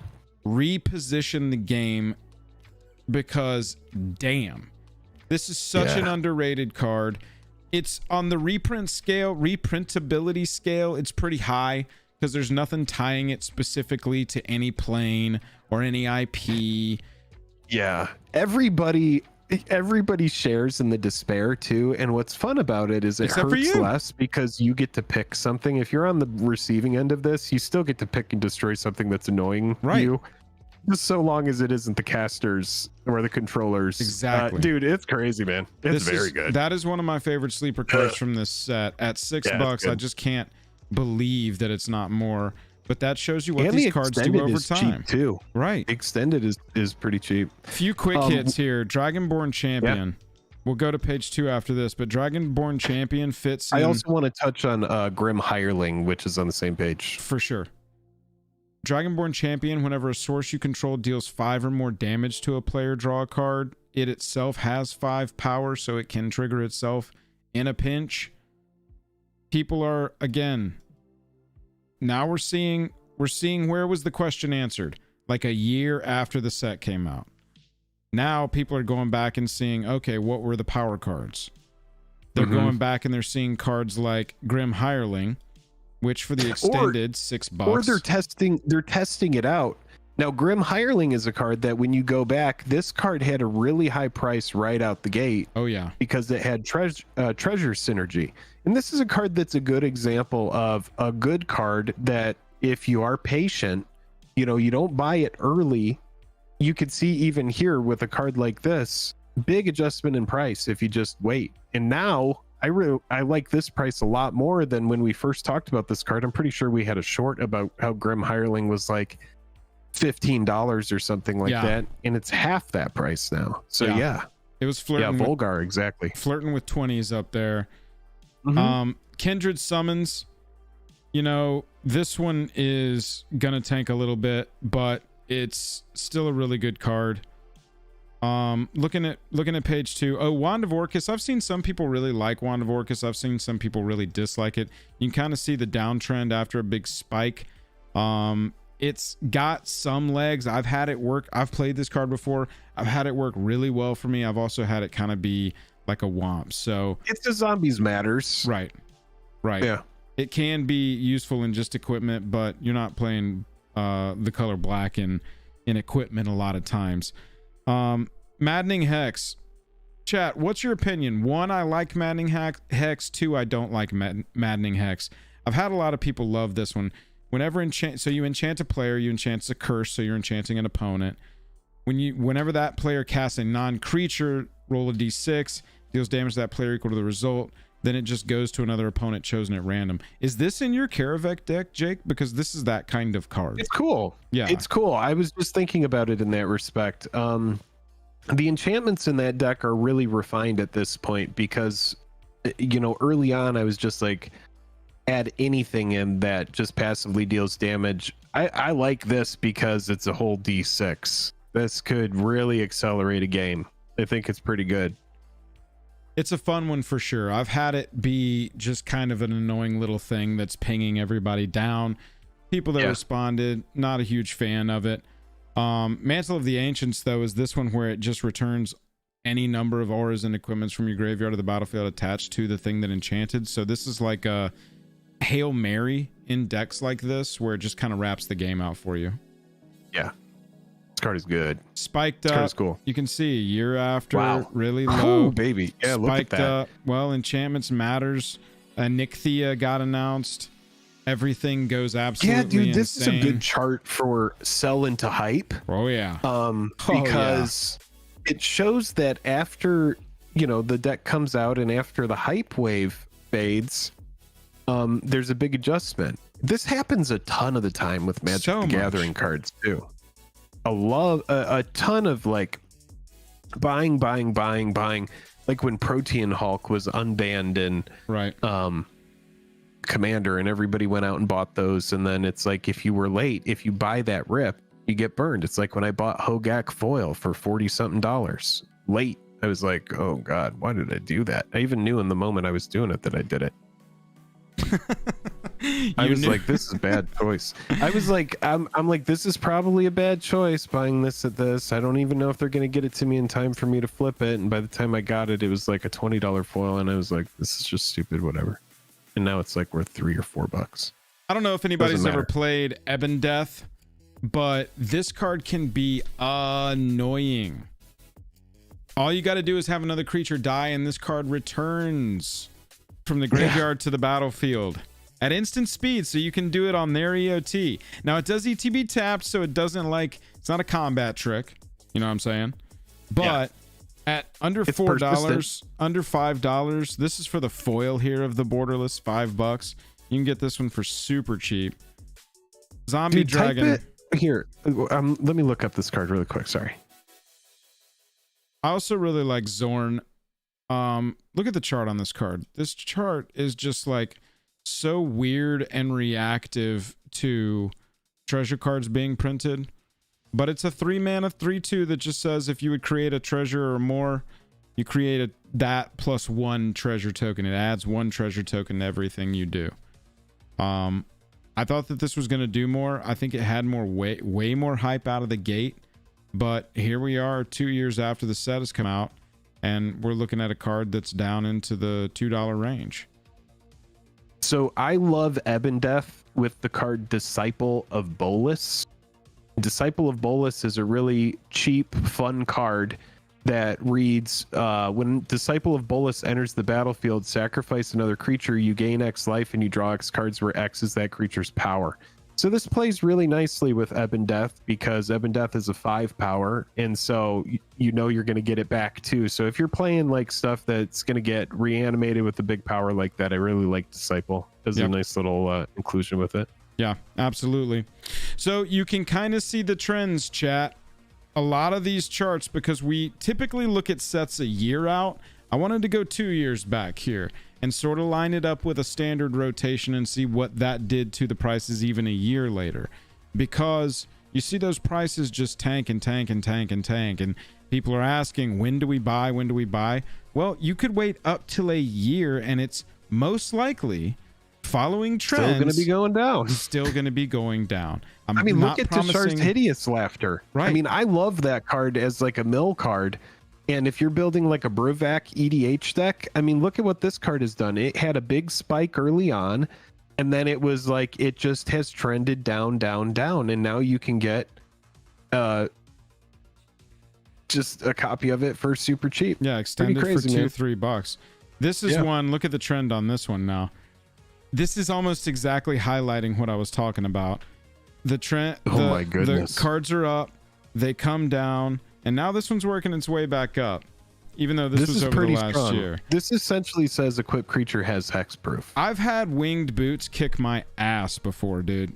Yeah. I've had winged boots 2 mana equip 1, gives it the best avoidance and Flying. a 4 ward. It's Oof. the flying that makes this card notable over stuff like Baby buddy. Lightning Greaves and Swiftfoot Boots, because a lot of people are going to be like, oh, well, if you want to, you know, give your creature hexproof, why don't you just play Swiftfoot Boots? Or if you're trying to give it, you know, a cheap protection, put on the Lightning Greaves. But flying is avoidance, and that's a big deal. Two things. If you're watching this after the fact, hey, look, you could have been here live with us Wednesday nights, 9:30 Eastern.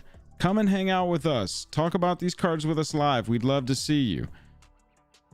And then to wrap, if you are live right now, then just be a little bit confused right now and be like, what are they doing? Oh, wait, I've seen how they do this. They cut videos out of the stream. Oh, I see what they do. There it goes. There it goes. Yep, that's exactly what happened. Those are some of my and Jake's favorite pickups from this. Oh, I forgot to mention Teleportation Circle. 4 mana in white. You were going to get in trouble. Look, I'm just saying. Teleportation Circle, $5. It's on a little upswing now because, again, enchantments got some attention here at the beginning. I'm just saying. Make sure that you have looked at sets that are up to 2 years old. 2 years ago, that set came out. Now cards may be trending back up. 1 year ago, those prices are probably trending down if everything is aligned with how stuff normally reacts. So let us know in the comments, if you're watching this after the fact, what card from Adventures in the Forgotten Realms we didn't mention that you think is a good pickup right now. We didn't talk about Vandal Blast, and you know, Vandal Blast is about to get reprinted in Commander Masters, and it's going to be a great time to get a pickup of that if you don't have a copy. And that'll get cut out of the video. That's just a little side note. Oh wow, I didn't know that card was $4. I was gonna be. I thought you were talking about like a. Yeah, I mean we got borderless. This uncommon. is going to be a great one to get in Commander Masters as like a base copy. I'm hoping that this uncommon gets down to like the $2 range. I'm gonna get like 10 copies of it because I freaking love the card. It is, and you need it in a deck with red. It's just a busted card. It's just so good. Chat, don't go anywhere. We've got the best segment of the night coming up. I've got to share this with Jake because he hasn't even watched this video yet. Oh God! And then we're gonna go do a draft, right? Yeah, and then we're gonna do a draft. But this is gonna be the favorite segment of the night. I just got to grab some water and take a quick bio. But we've got to talk about what happened in Weekly MTG earlier this week. We're not dunking on anybody. These are some of the hardest jobs at that entire company, and we're not here to badmouth people. But we can discuss reactions and how things are worded, and then look at some history. So that's what I want to do next. If you'll man, this is spicy. I have no idea what we're getting into here. I just need 2 minutes to take a bio, grab a water. This will be our last segment of the night, but I saved a banger, and then we will get into the into a little drafty wafty. Okie dokie artichoke. Chat, I want you to get send me some good juju because I had my box come in from well, let me see if we're what view we're in here. Are we in the main view? Let's see what view we're in. It always gets really exciting when it's just on me. Great. So I got my Dominaria United box in from the Amazon dump where it was 33% off for 1 day or 2 days or something. And I'm going to gamble. You know, I don't like the product at like 160 or 170 or whatever you can get it for right now, but I did like it at 120 because with the shoulder it and leyline binding and a couple other things, pretty low risk at 120. So we're going to see if we can hit a Lost Legends card. Obviously that's the goal. But yeah, just you know, let's I'm gonna put it in a video that's gonna come out tomorrow. So just we got to get some good vibes going for it, baby. Yeah. Bobby Z says, I got one of those too. Jake ripped a Phyrexian shoulder. Nice. There you go. Yeah, dude, Avalanche. That's what we want. That's what we want, man. A little bit of moat action. Yeah, and I don't have a shouldered yet. I don't have that one, and I do want a copy of that. But Moat would be great. I haven't seen any of those. Like I've seen a couple openings of the Lost Legends cards, but I haven't seen anything super meaningful. I saw a Tabernacle one that looked pretty fake. Yes, I'm having an IPA. I'm gonna get another one before we do the draft this evening. You got a Lost Legends card in yours. It was just a Wall of Wonder though. Ugh. Little fresh Wall of Wonder. I appreciate y'all so much for hanging out tonight. It really does mean a lot. Thank you all so much for hanging out. Get some music going. No music going. What should I listen to? Holy shit. We have 480 people watching. This is nuts. I wonder if we can get to 469 likes. It would be very difficult though. This Commander Master set, I have 0% FOMO around it, but there are some really, really cool looking cards.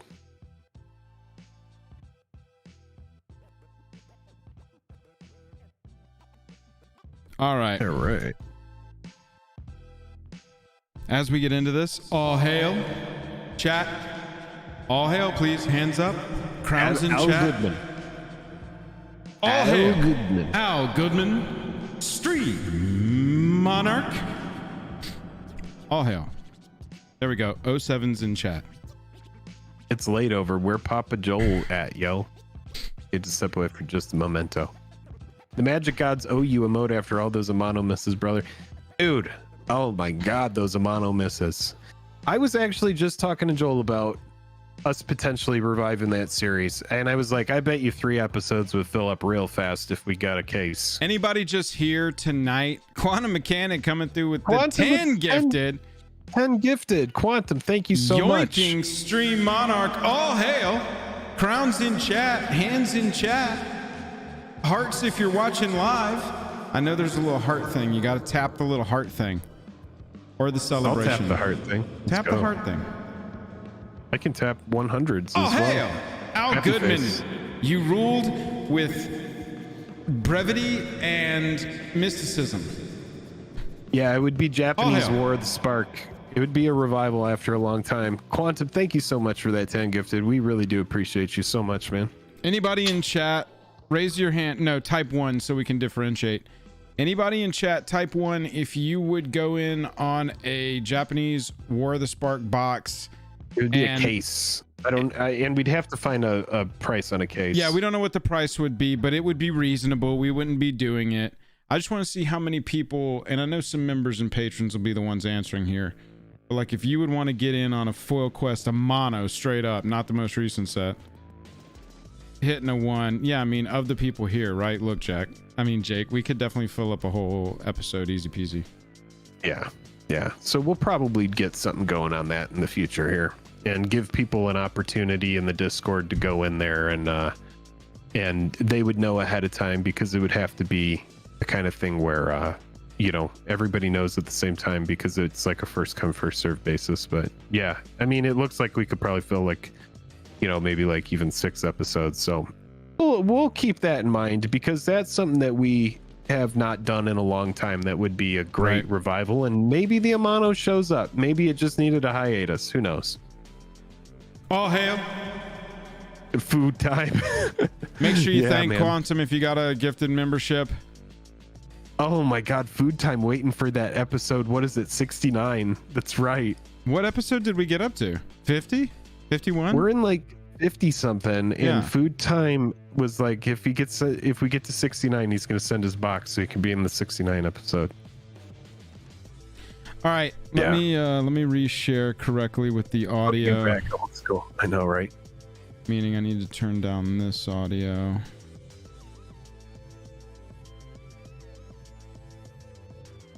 All right, I'm excited for this. Share. Let's go this one. Not screen though. We want to do applications. Weekly. Go live. Okay, so you should be able to see it now. Tell me if you can hear this.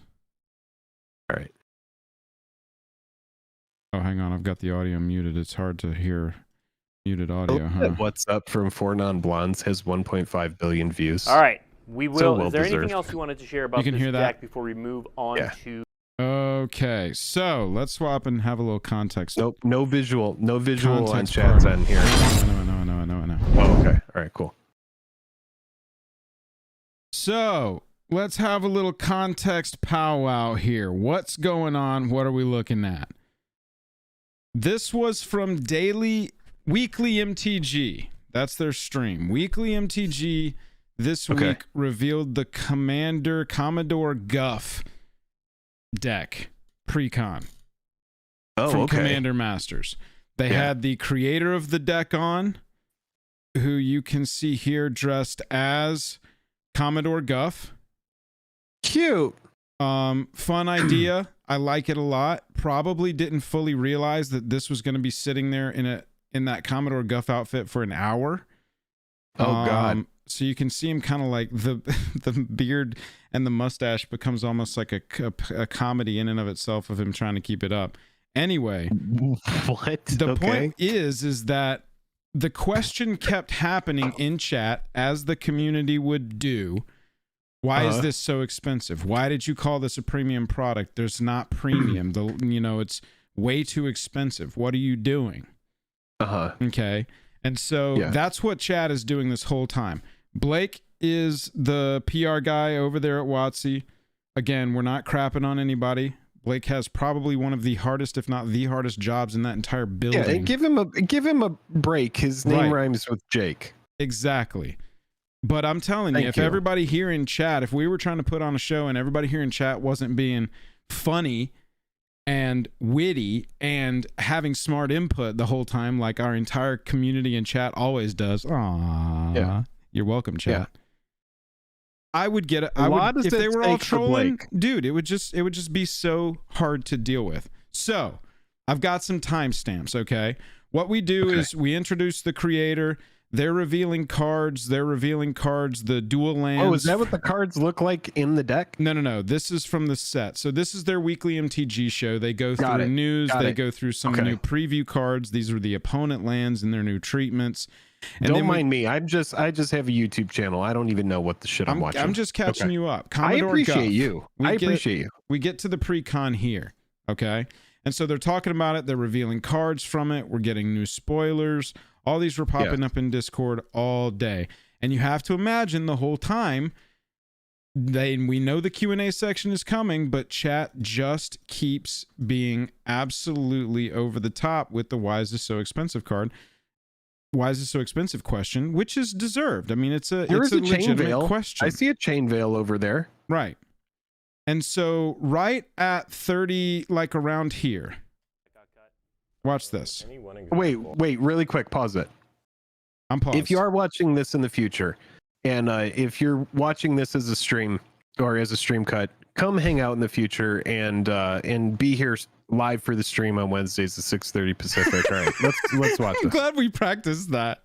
We practiced that well, right? You want to try it again? If you're watching this in the future right now, if you're watching this in the future and you're watching this as a stream cut, this is from our stream on Wednesdays at 6:30 Pacific Standard. Come hang out in the future. Come hang out with us. It's all well planned and we're scripted. figuring out how to integrate this new call to action here. So look, Right. Around I want you to watch Blake right now, because that's context for why they're sitting here in that man's dress look at like his that. Face. Correct. Oh. He looks like he is. Wait, why does he look like a World War I vet? Watch. Look. So he. Do you remember he asks a question here. Doesn't matter. And this guy starts answering, and watch his face. I remember we tried, watch his face over this next part, because he's kind of listening, but you can tell that he's reading chat, because chat is just being so. Look at him. Look at him right now. Pause it, because this is. This guy is talking, and Blake is in another planet. Yeah, because 100%. Chat is being so ridiculous. You know that Pulitzer Prize winning photo of the woman in the Great Depression, and she has her two children next to her, and she's just like gazing off, and it's like the 1,000-yard stare that like it's like on the face of Time magazine. Correct. This is like similar. this is similar to that. He's just you- like, man. Are you saying that you think right here? No, you can't see this, Jake, but I'm pulling it up right next to you. Yeah. Yeah. Open. Oh, I want to open the image in a new tab. Yeah. Have you pulled it up? Yes. Did you find it? Okay. Yeah. Here, check the stream. Look at that. That's pretty similar, chat. I mean, I'm thinking at this point, Blake needs 8 vacations in a row. This is where we're at. Yeah. It is very, yeah, that photo, dude. That's the one. 100%. All right. So he asked Commodore Guff a question. Guff is answering. Blake couldn't give a flying shit what he's actually saying because he's looking at chat. Watch this. Yeah. It's the density of planeswalkers. Maybe for segments like this deck- in the future, we have to move chat a little bit over to the side or something, or flip chat over to the other side so that we can really get Blake's reaction. Here, I can also do this. There we go. Now we're cooking with gas. I like Better? this. This All works. right. Yeah, this is good. All right. So Blake asks a question. Here, we're going to run it back. Example of a planeswalker that got cut. He's talking. They're talking about the deck itself. Guff is chatting. But I don't Blake have is any trying other to specific participate, thing. but A he's lot just of like, it was, these a lot of motherfuckers in chat. putting stuff in, taking I am stuff out about based off to of different opinions. drop kind of a storm the of hammer. which planeswalkers Look at you his wanna do. face. What's He the hasn't density even of looked at planeswalkers? If he beard could- over here. if he could hasn't laser looked at beam- Guff in 25 seconds. If he could laser beam every individual member of the chat, he would be just absolutely Homelandering. Homelandering. Homelander? In that That's moment, it exactly just- what I was going to say. He he looks just like knows it. Homelander losing it. That's what's happening right now in his head. Is he's Homelandering everybody in the chat at this event We here. wanted in a planeswalker deck. Guff's building trying to quite keep tough, that beard up, particularly though. for Precons. Blake's Hold like, on. Precons. look at this. He's like, wait a minute. He's like, I can strangle this man, I guess. No, He's dude. like, I could just Blake is strangle- looking through I- Guff. He's on a different planet. Wow. Blake isn't present in this room right now. Blake Yeah. is staring through Guff, wondering, can I get away with murder, do you think? Because I could He's probably like, track these people down. I He's could like, I do could break this. this computer right now, or I could strangle this guy dressed up as Commodore Guff. The beard is dumb. I could just He's strangle like- him. He's like, I hate this guy. He's like, It doesn't. all right, I felt feel bad. so I bad feel for bad, Blake, but this dude. is funny. Okay. This is honestly funny though. We but haven't I even do gotten to feel- gotten to the quote that Yes. has set off the internet. Here we go. Let's get This to it. very specific, mild. Blake is trying to kind of figure out average serial killing set right now, environment, and Guff No, is don't still say that. going. decks where you have God. a ton of planeswalkers tend to So be bad very at hit or chat. miss. Oh, Keep that chat beard can up. be a real jerk We wanted to make sometimes. sure the average Keep that beard experience up. was going to be functional enough to satisfy Yeah, Guff is people. like, do I And we just wanted, keep again, give talking? enough He's like, space he's for honestly people to like, I don't care, dude. Just stop. Look, he's dude. customize into their own. Yeah, look. favorite Oh print. my God, dude, that head flip.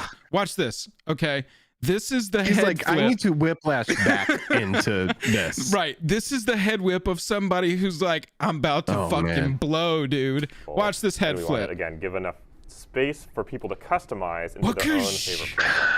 I need to get out of the computer. Here we go. I'm gonna Listen. read this question because it's become copy pasta, and Okay. I don't want people to start ignoring them. But then I'll answer it. What makes this a premium deck? Well, I'll answer it with a question because it's confusing me a little bit. What makes this a premium deck? Why isn't there more love for the mana bases in these precons? This isn't a question about cost. This is a question about justification of calling something premium without premium contents. Can someone in chat flag to me where we've called this premium? We might have. I just honestly don't know about that tag. Let's see.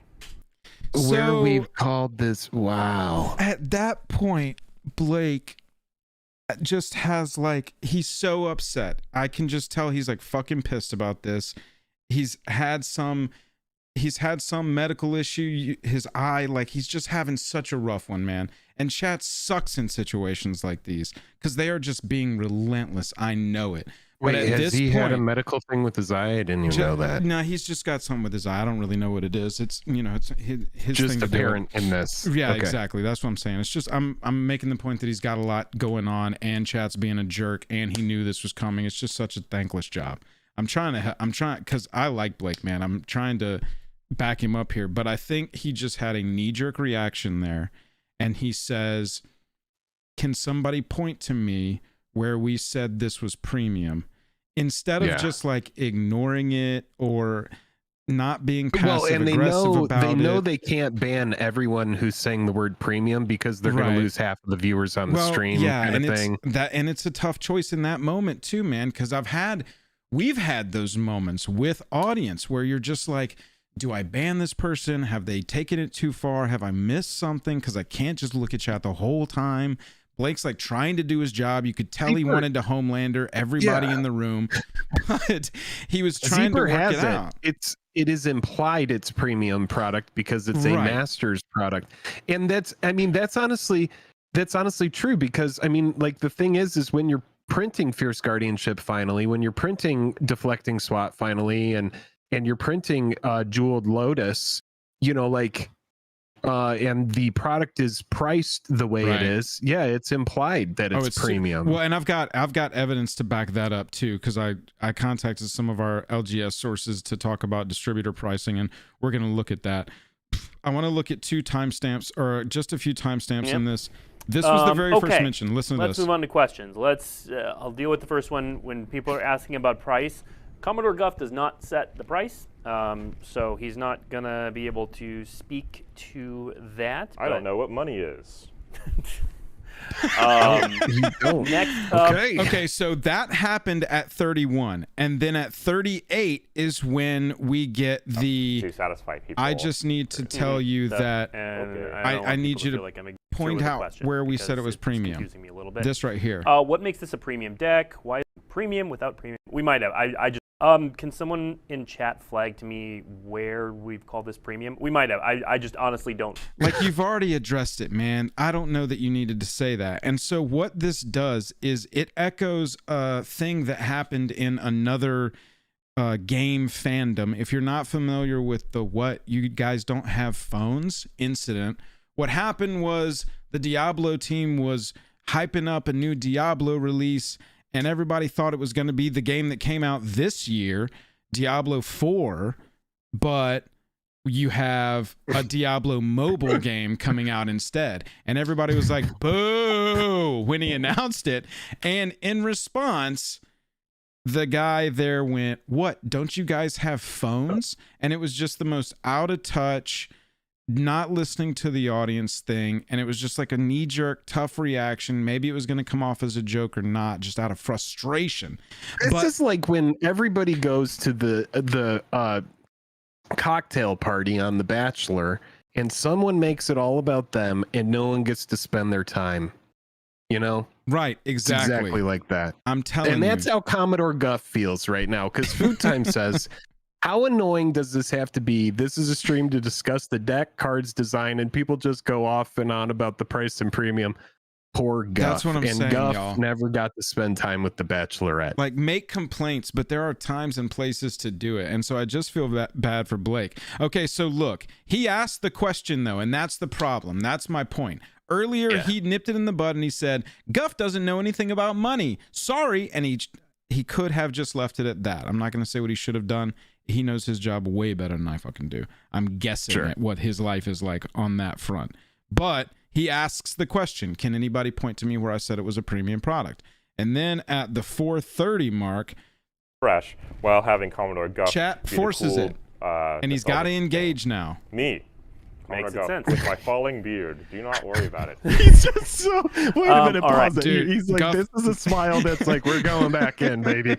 He's like, I'm over it. He's like, converted all to the ground. We're talking about it. Guff is still trying to keep the beard up, and right here, Blake is like, I just found out I have fuck it in my system today. That's wild. I had a big cup of fuck it this morning. There's an escalation from the previous. Oh, God. Makes sense. With my Listen to falling this. beard. Do not worry about it. That breath. I'm gonna fucking confront the bully. He's like, I'm gonna talk to the bully. I'm getting my keys back. Oh my god. He's like, I'm getting my keys back from the bully who took him in the locker room. It's time to fucking talk to him. Dude, I had to stop and replay this so many times when I watched it for the first time because him doing that sigh and being like, here we fucking go, just like dad told me, I have to stand up to the bully. That is the vibe, the 100%, dude. I'm gonna go sense. with my Watch falling this. It's this moment right beard. here. Do not worry about it. All right, chat has He's responded to taking my that question. side. Wait a minute, pause it, because Card Shop goes, this is legit. Like if a Magic character came to our real world, it was on a show where people were talking about card prices. The Commodore Cup honestly makes this, it makes this gold. The guy in full golf costume. It's just such a melding of ridiculousness, and I feel bad, and I also just want to laugh at it because it is objectively hilarious for people who weren't involved. I'm sorry. No, I'm fully here for this. Look at this. That is the sigh. This is the exact moment that Blake went, I don't even give a shit anymore. Shit. Right? Okay. This moment. Okay, so this is where he takes a breath and he has to answer. Yes, here we Blake go. is honestly, he's amazing. I love Blake. I want to interview him about this exact moment on the channel. If you're seeing this, Blake, for some ridiculous reason, please come on and let's talk about this. Makes sense. With my falling beard. Do not worry about it. There's the sigh. All right, chat has responded to my question to their question, saying that the price is what makes it premium, except the question was, this is not a question about price, this is a question about calling it premium.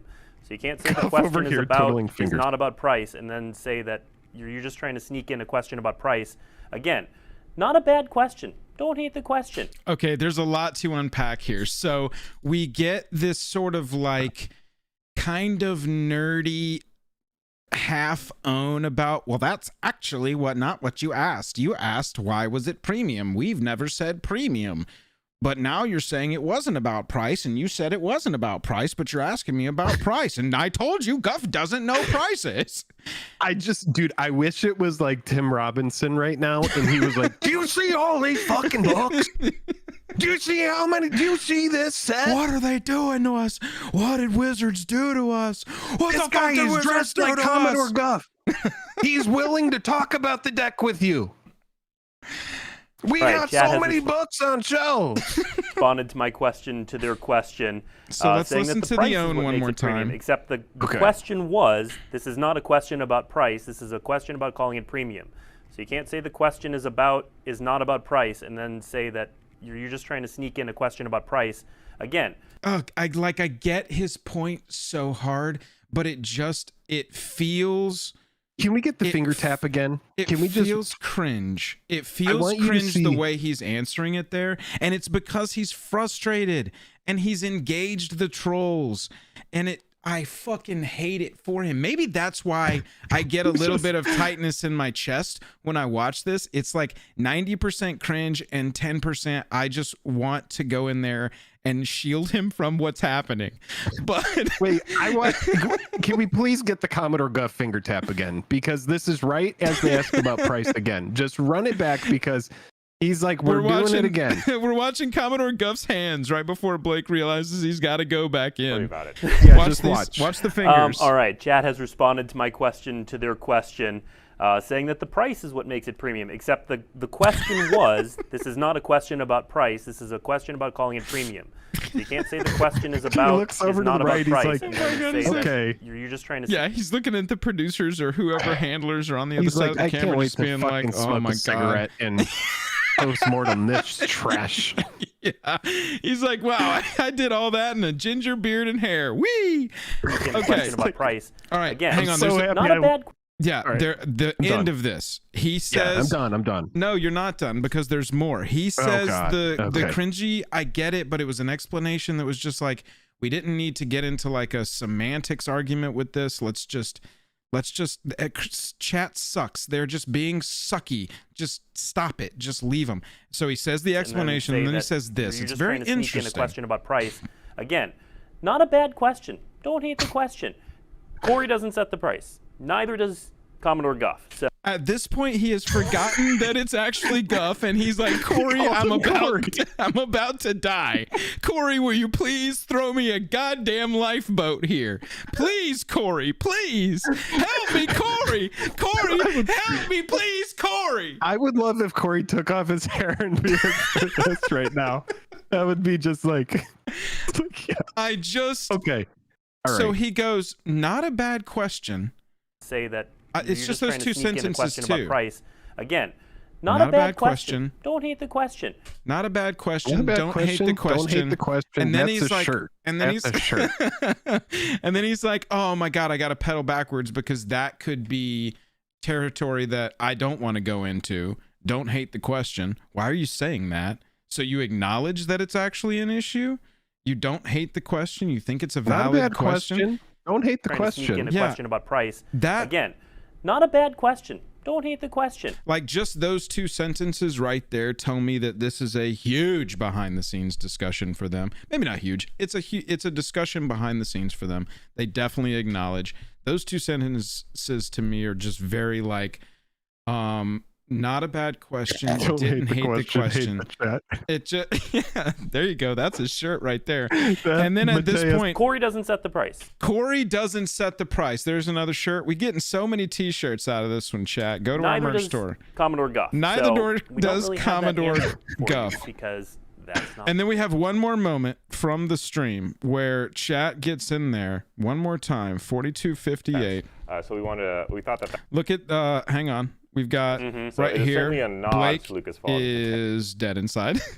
If we just want to check in on Blake. Blake, how you doing? Oh, I'm dead inside. And we're looking for and then we've got chat coming back up, trying to ask it in a different way. So we thought that would be a cool angle to do so. Okay.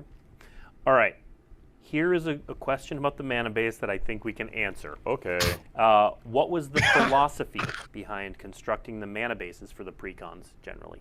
Yeah, we have kind of set. We picked the cheapest lands. A pattern of different mana bases job done. do. Different commander set leads, precon leads, will do different mana bases. This hair and this beard, I can't listen to you, We have some people who like to think Corey. about mana bases, some people who don't like to think about mana bases, and a lot of my strategy is to ask someone who likes to think about mana bases what makes the most sense, and then we have. So chat's coming. I mean, that whole thing right there, that answer of how they design precons, I'd love to get into that one day, but. This question of what was your strategy designing the land base to me is just another way of chat trying to get around what was your philosophy when designing the mana base. Chat was looking for him to go exactly what you said, Jake. We picked the cheapest stuff and that was still arguably playable. Yeah. We make sure to, because the honest thing to say here about the mana bases more often than not, sadly, with these precons, and I'm sure this one is under fire because it's coming from a Commander Master set, which does have this implied premium, right? Right. So because this set has this implied premium, people are expecting to see these deck lists, and it needs to be something more than the Chain Veil in there. It needs to be premium land. People are probably like, why isn't there a Flooded Strand, or why isn't there some fetch land to justify this price? And instead we get the same stuff, which is like the Zendikar or the Battle for Zendikar lands, or you get like the Scry lands because they were cheap.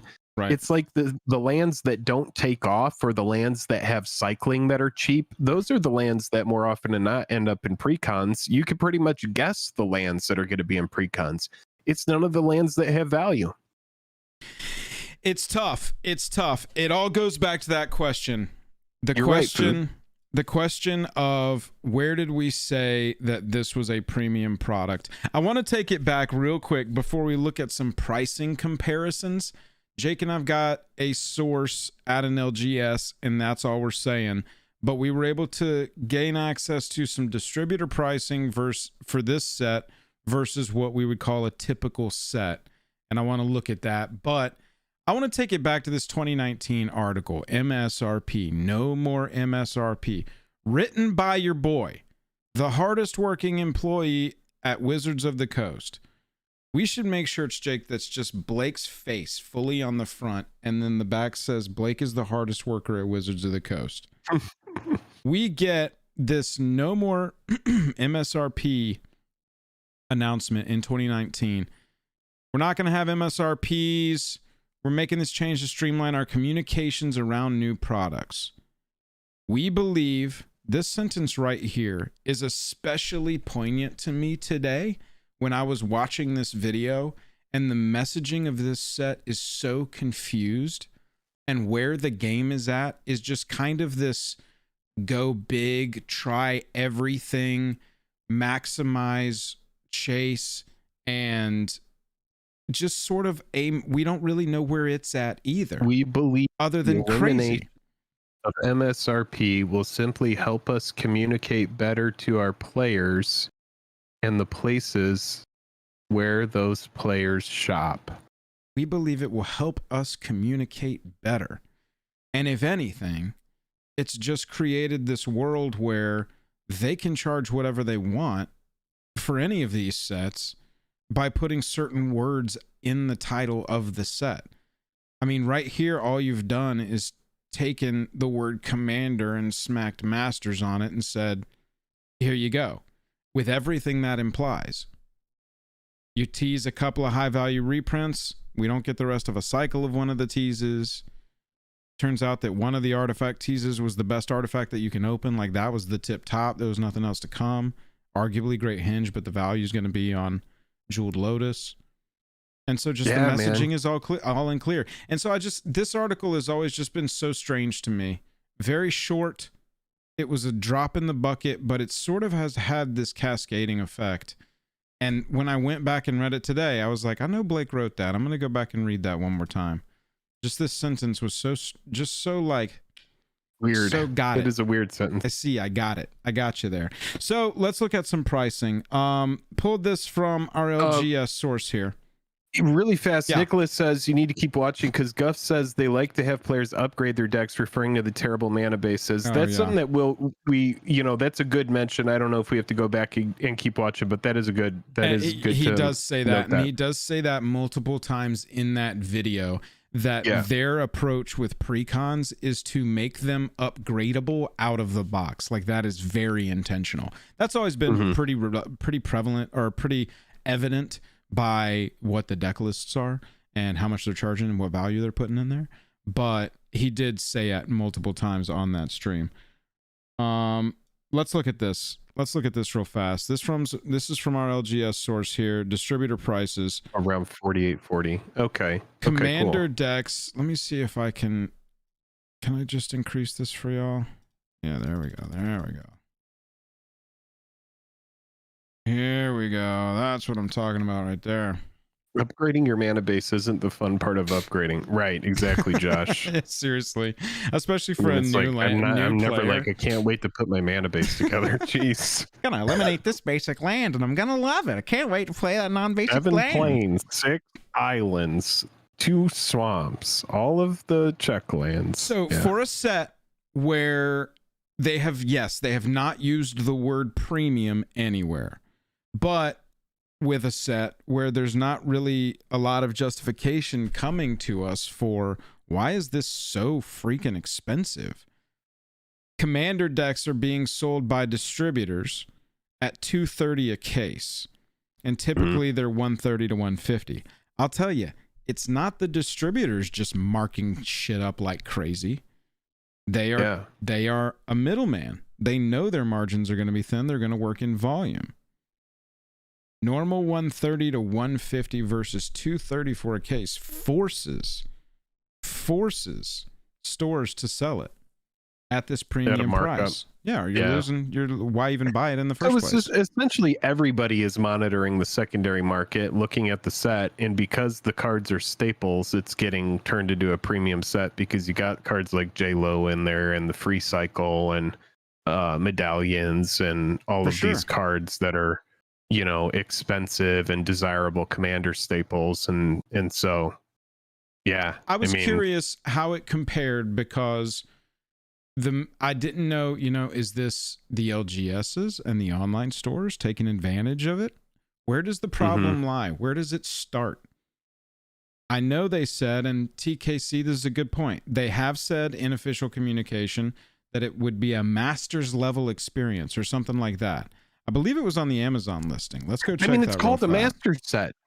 The original Master Set, I was just writing about this earlier today in this video about me being burned out on Magic the Gathering. The original Master Set came out in 2013, right, with Modern Masters. Or I'm pretty sure it was 2013. Modern Masters came out. And up until that point, Wizards of the Coast didn't really know how to thematically reprint important cards. Cards like Tarmogoyf, cards like, a card that needed a reprint around then was Thoughtseize. You only have the Lorwyn version, and it was extremely expensive. Wizards of the Coast up until that point was trying to figure out, how do we reprint these expensive cards thematically into sets as they come out? And then they realized we can't do that. FTV Realms, FTV Legends, From the Vault, Relics, all of that stuff, you could reprint things, but it wasn't a meaningful enough reprint for enough volume of cards. Introduced the Master Set that came out in 2013. And then people were looking at cards like Tarmogoyf and Doubling Season and Chalice, and Arcbound Ravager was a big card at the time. Dark and Confidant Pact of Negation. Dark Confidant. I was so excited to get my Dark Confidants. And so this was them saying, here's an expensive product. I remember most of the stores got it. It had an MSRP. This was before they got rid of MSRP, many years before. And a lot of the local game stores, I remember, they were like, you can buy 3 packs for $10 each. And then after that, you have to pay a markup. And then this product very quickly just raced away. And became very expensive because of just the volume of hits in it. And we've come a long way since then. We've come a long way since the original Master Set. But this was a premium set. Everyone knew it was a premium set. They accepted it was one of the first big premium sets. Tarmogoyf was at the top of it, and if you pulled a foil Tarmogoyf, it was worth $200. And but the problem is now we have at least one reprint set a year, sometimes 2. I mean, we've had Dominaria Remastered and now Commander Masters, and we had... But the Master's name does it. That's what makes it but we've had so set. many of them that they can't really shock and awe us anymore. Now it's interesting because the variant era has led us to this point where what is the next step? How do you make us hype again? We've seen all these reprinted 100 times. It comes with a great dial back. I think, for example, you could have a collector product that has showcase cards. Maybe every collector product has showcase cards, but not every collector product has extended art and serialized and all of the other bells and whistles. But then people aren't going to want to pay that high price. And so they've kind of taken themselves to this point where it's like every set has to have something new, and it has to have all the previous stuff. Everything. It needs to have extended art. It needs to have etched. It needs to have showcase. It needs to have this, that, and the other. And it's burned people out. It's made people who used to FOMO in are no longer FOMOing in, and it's hurting it's going to hurt them in the long run. Absolutely. We need to look back on this era and be like, wow, aren't you happy we're past that? We got to a point where you've got multiple reprint sets a year. You've got secret layers once a month, super drops once a month, all month. You've got your base sets now have sets within sets pretty regularly with the, what was it called in Mystical March of the Archive, Machine? Mystical Archive in Strixhaven, and then the Universal Legends or whatever it was called. Multiversal Legends. You've got sets within sets giving us reprints. And so every single thing has got to be driven by this. This is what's going to pull them to this one. Oh, the reprint of this. Oh, they'll buy this one because they can chase this. Oh, we'll add to that serialized. Oh, to that we'll add. And so at this point, it's just like signatures, maybe. We've talked about, I just don't know. What could be the possible next step, and can it keep going like this? Like, the reprints are outpacing the new cards now, it feels like, and we're not getting any hype anymore out of this set. And scrolling through this set, it looks awesome. I can't wait to play it on draft. I'll play it on MTGO and Phantom drafts because it's going to be affordable for me to have my fun that way. But this set looks dope. The commander decks look sweet. They've got some cool new cards in them. They've got some cool old cards in them, you know, but it's just like all expensive. It's all expensive, and it's just such a never-ending deluge of look how special this is. Look how special this is. We've ramped this one up, so we need you to pay this much more because this box topper is the shit. And we've got this secret layer. Grab one of those. We got you got 2 to 4 precons for every set that are coming out. Those have exclusive. Grab some of those. It's just killing people's hype level, and there's only the negativity left. There's only the negativity of us to, you know, bitch about it. And that all filters down onto the most unlucky person at Wizards of the Coast.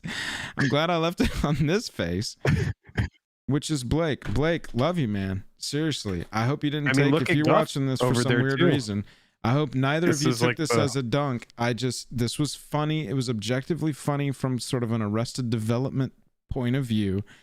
And I really wanted to share that with you, Jake, and the community, because this is like the meme watch people die inside. I'm telling you, man, I watched Guff it. is also unlucky card shop. Yeah, it was just so bad. Let us know if you're watching this after the fact down in the comments what you thought of this video and what you think of all the direction Watsy's taken in our conversation about that. God, they are just. He just knows that the devil is in that computer. He just doesn't even want to look at it, but he has to. This isn't a question about cost. This is a question about justification of calling something premium without premium contents. Can someone in chat flag to me where we've called this premium? We might have. I just honestly don't know. We called it premium when we called it a master set in 2013, and then we kept that name for years and years and years, and all of the master sets have been expensive. So that's where it was. That's where it was called a premium set. It was in 2013. Yeah, that's where it began. That's when it was called premium. So here we are. Rough one, chat. A real rough. Yeah, it was a premium draft experience, that original set, and it was a great time. Couldn't believe it. Somebody shared it to me. Thank you if you suggested that in Discord. I asked our patrons earlier in Discord what was on their mind about MTG right now, and this came up from multiple people, and I was like, hang on, gotta go watch that video, please. So support Blake.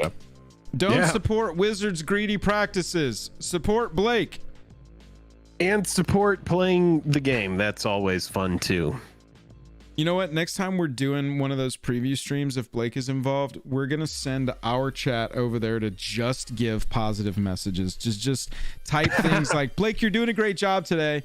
We're going to have everyone go to Blake, you look great. Blake, this seems really well planned. Congrats on this going well so far. Good luck on the rest. Yeah. No, I don't want a single mention of Jam. I just want everybody over there dropping positivity for Blake, because damn. Yeah, Blake is he's like the riot shield of Wizards of the Coast. He definitely is the riot shield. Yeah. Oh my God. All right, let's do some draft. That sounds fun. That is so funny. Do you want to do you still want to do draft? Yeah, absolutely. Hey, chat. We'll do a game. We'll draft and do a game. Chat, thanks for coming to the Jake and Joel Our Magic show tonight. We're not done by any means. The beat goes on, so to speak. We're just done with our segments for the night. We really appreciate everybody hanging out. We got to get to 469 likes, though. Please click like if you haven't, so we can get to 469. And please, if this is like your second stream with us, or you've watched a couple videos and you like our stuff, join the 30%. Don't be part of the 70% that doesn't subscribe to our content but watches it. That's fine. We love you. We love those people. But join the 30%. Click the 30% button. Join Some people aren't logged in. This was an old meme when we used to say, hello and welcome to the day. Thank you for spending your time with us. I'm Jake. You I'm know, Joel. we used Welcome to back say- to 100% of Jake and Joel We on used to Magic. say if you're not logged in and you're just enjoying the stream, just enjoy the stream. The You don't first have few to do videos, you know, the we other went stuff. in response at the beginning of the video like it was cute and clever. We were a couple memey little shits, you and I, early on. Couldn't Early get to the on? content. Oh, you Couldn't meant get to the earlier on content. in this stream? That's where you meant early on? Always twisting my words. Draft. But yeah, that's what I meant. Damn, what I meant. that Commander Right, let me Legends go get draft myself is another, gone now. another brew. No, it isn't. There were like 60 days on it. Commander Legends? Oh no, we can still force the mass. I know, we're talking about Lord of the Rings. That's Be right there. back. I was just talking about Commander Legends.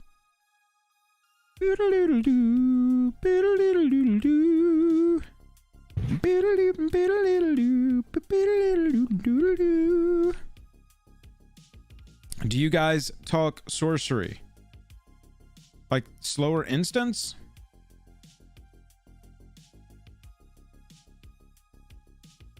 You thought we thought we needed to be professional at any point with this channel? Ugh. We missed the mark on that one. Yeah, seriously, Corey. Jesus, Jake is just like, I want to force a mass in a draft. But that's okay. That's the only way we've ever won. Jake gets scatterbrained sometimes when we're drafting. He doesn't like to focus on a theme. Sometimes he's like, that could be good in this one little instance. He loves that shit. Anybody ever play MTGO? EDH Ultra said, never heard of sorcery until Rudy did a video game. Oh, it's a new TCG. Somebody did ask us about that last week. I don't know anything about it.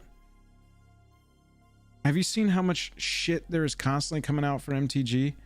Bruh. You think I got enough time to concentrate on any TCG but MTG? Bruh. Barely got enough time to think for myself. Much less look at another TCG. People are like, Joel, you just play Flash and Brad. I'm like, I don't even know what words you're saying to me right now. I'm completely unaware of what you're saying to me right now. DNR, he wants to force Darksteel Plate and he wants to force a mass. Tell me, chat. Dr. Terror with the timely. Chat, do you want to tell me where we said we would be professionals? Maybe we did. I don't know. I don't know where we said we'd be professional. What's the new Pokemon set called? Okay, channel. Oh god. My nose is itchy. Matthias, that's what we're going for. How much is the One Ring on MTGO nowadays?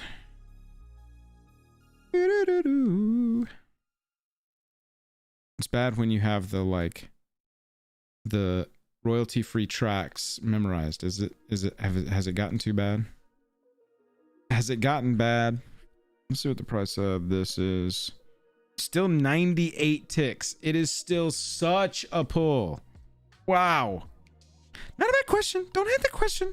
I don't hate the question. Tell me where I said we'd be professional. I don't hate the question. I don't hate the question. I just want to know where I said we would be more professional.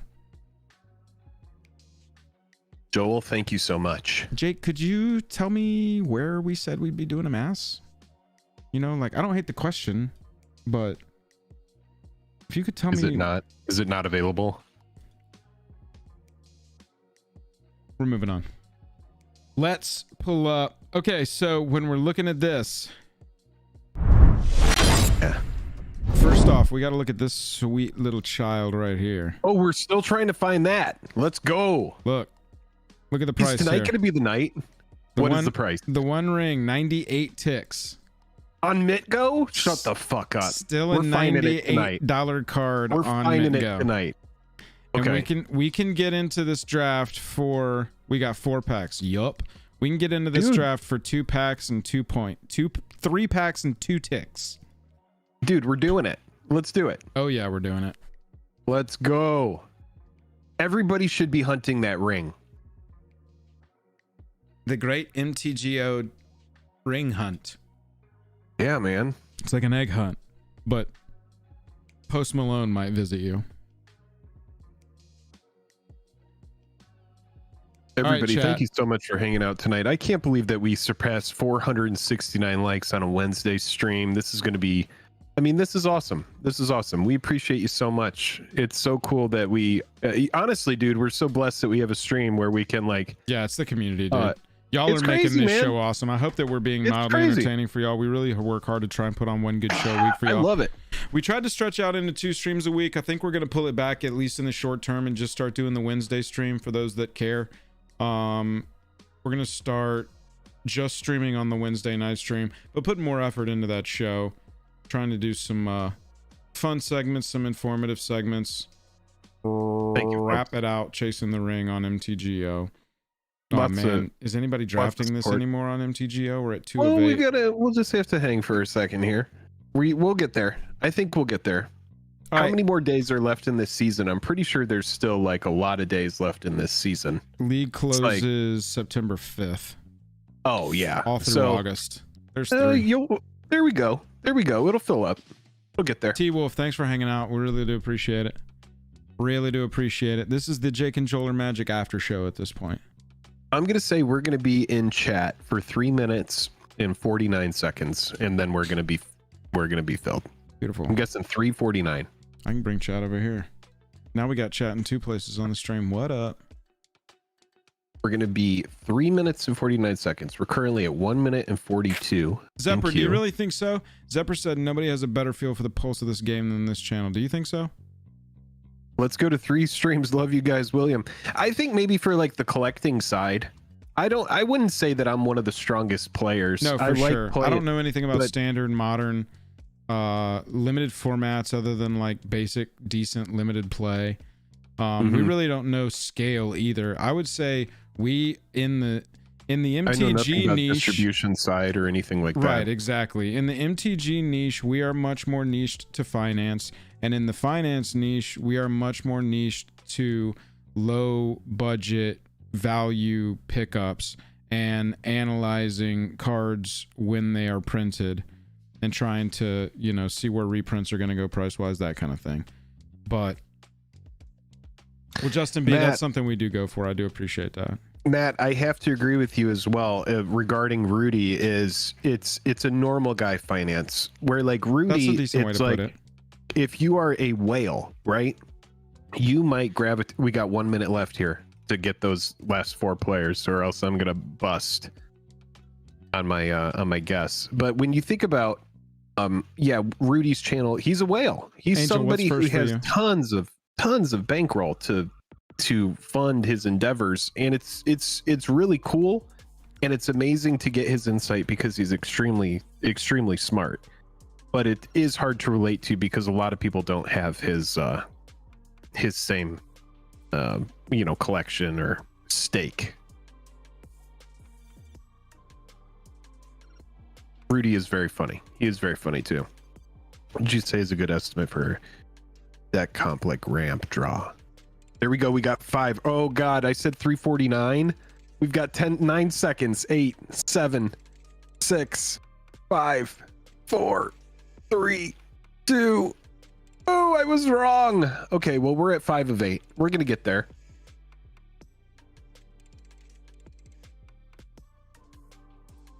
Oh, somebody dropped out. Give me a break. They were like, I just can't do it. They were like, I can't wait. This is a pretty decent one. Matt, I've used this one before. Who's my commander? What's my strategy? How do I win? So you got your commander. Then you've got like 30 to 33 cards on your deck plan. Got 36 to 38 in your lands. 10 in ramp, and this will include go get lands onto the battlefield, lands in your hand, or well, not Mana lands rocks. in your hand, or mana Kind of rocks. Yeah. About 10 Yeah. card draw, or at least cards that say draw a card, draw cards. Hello, Phantom. 5 targeted removal. I think you could be a little higher on this, and 5 board wipes I think is incredibly fucking high. I think that 2 or 3 board wipes is fine. And you I want would to, definitely go with the 5. yeah, Jake is like, I don't like to, my plan is to stop all of y'all's plan and ruin y'all's plan. Kill everybody. Yeah. And so it just depends on your play style, and it depends on your deck too, because I also like, I'm not a optimizer with decks. I'm a lean into the theme or lean into the mechanic or lean into the strategy, like deck plan. I try and make every single card in my decks on my deck plan. And so it'll be like, if my deck plan is aristocrats, for example, my targeted removal will be like sacrifice a creature to do this. You know, I'll have both things involved with it. Yeah. And that chart is fine. People have criticized that chart. I think even they have gone back and said Commander shouldn't really have a template like this, but I think it's a decent way to at least start out, right? Yeah, it's a good starting spot. Phantom, what's up? Good to see you. Yeah, Spec. No worries. Yeah, absolutely, we keep Matt. getting to You're building 5 and then someone Corvold. drops up. Corvold is going to get you aggressively hated off the table sometimes. Just be ready for that, because it's a very strong commander. And it's one of those where it's like, if you let Corvold's deck get any kind of foothold, then they're going to start value grinding you out of the game. And so you really have to pick your plays well, play table politics to get some stuff to stick, and then hope that assholes like Jake aren't sitting at the table going, we got to keep everything that Joel plays off the table because we have to kill Joel first. Yes, always kill Joel first. Walter, we are 3 players away from getting in a Lord of the Rings draft, with the goal being to Lord of the Rings Draft League. Force amass. No, not really that. We're going to see what we draw, but the goal is, we're at 6 of 8. Let's go. We're looking The for goal is one for us ring. to pull a ring, baby. We're looking for a ring. One Maybe someone ring. will pass it to us. So if you're not familiar with MTGO is like playing Magic, but playing it Brother, on let's Windows go. 95. And so you boot up Windows 95 and MTGO, but you realize that every card in there is an actual digital asset, and they can be traded for real money because the whole platform runs on ticks.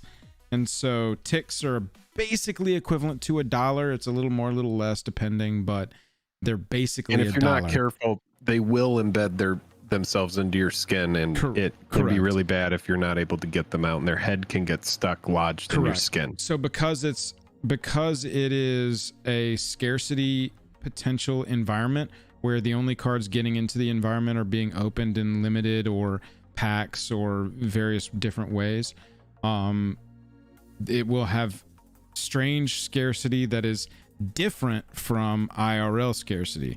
Right now, one of the big scarce cards is One Ring, and it's worth $100 on MTGO just because not a lot of copies are in the environment yet. Same thing happened with Ledger Shredder from Capenna. That card popped out as a 4 of in Legacy or Modern, something really fast.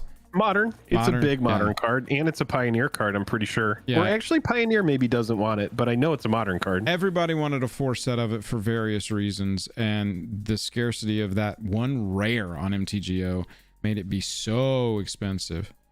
All right, let's see what we got What here. do we get? Press the enemy. Return target spell or non-land permanent opponent controls to its owner's hand. You may cast an instant or sorcery with equal or lesser mana value from your hand without paying its mana cost. Lord of Rivendell enters the battlefield or another creature. cool. Scry 1. Foray of Orcs is a mass. I like foray. Amass 2. I like When you foray. do, it deals X damage to target creature an opponent controls, where X is the amassed army's power. Ward 1. Whenever you cast your second spell each turn, amass 2. Ooh, that's Exile, Sauron Battle or Saruman. Saruman the White. Ooh, 5. I mean, that's pretty good. 5 mana though. How many second spells are we gonna pull off after sticking a 5 mana creature? You're right. I like the foray. That's a good card to force with. Rally at Hornburg is such a It was good. X damage. I mean, that's good. Yeah. That's a good card. Torment is actually the best card. Oh yeah, Torment of Gollum is really strong. Non-land card for 4, and you get to amass 2. But we're gonna take the uncommon right now. Yeah, we'll try to find. Each player sacks a creature. If you sacked a creature this way, you can return another permanent card from your graveyard to the battlefield. Creatures you control have haste. Legendary creatures you control get +1/+0. When it or another human enters the battlefield, target creature gains double strike. Enchanted creatures, a spirit can't attack or block. There's a I like Lash. There's Lash like of the Lash. Balrog. Lash pretty much this. Whoever gets this next pack is going to be like, wow, like black is not open. I would just take that Lash. I like that. Urukai Berserker. I like Lash and Quarrel's End. The Theoden Menace is, 1/1 is not bad. Theoden is really strong. I'm not taking the 1/1 over Theoden. If we're taking the 1/1, we're taking Theoden. I'm kind of on this. Let's just stay open. We're going to see 100 more Lashes. Let's take this uncommon for now. Oh, and go red white. We don't have It to just pick what doesn't- we're going on our second card pick. All right. We're still open. It's got a color in common with the first color we picked. We shall see. And we shall see many Lashes. Oh, wow. That card is insane. I can't believe it's gotten to us. When it attacks, you can put a creature card with lesser power from your hand onto the battlefield tapped and attacking, and it has haste. That's such a blowout of a card. Wow, Yeah, I can't believe pretty it's still good. there. What else was in this pack? Because these people, the rest of the people were taking commons. I mean, we could go red white, Yeah, we'll and then see. it needs to be humans. These two are very strong. Yeah, I would say, passing another Torment of Golem is like there's going to be more of those, but it does take us further away from the amass strategy. But I'm fine to go red white. We haven't tried it yet. I mean, it is a very strong card. Yeah. Destroy all creatures with power 3 or greater, then create a food token for each creature you control. 100% that. If we're doing this red white thing, that thing. That is busted. Beginning of your end step, if a creature died on your... Oh yeah, we know Denethor. That's good, but not this pick right now. Fire Inscription, we've pulled it like twice and never run it a single time. Yeah. We just don't draft that deck well. End the stream already so I can watch from the start. Moxbox. Or another, and that says target creature gains double strike until end of turn. Yeah, so it's just this or a human ET being. We can give our horse double strike.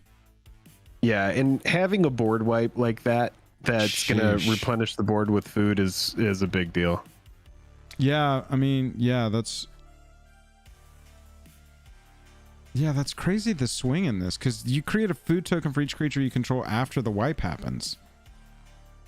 This is that weird activated abilities of lands card. +1/+1 when it becomes block or when it blocks or becomes blocked by a creature, that creature loses all abilities.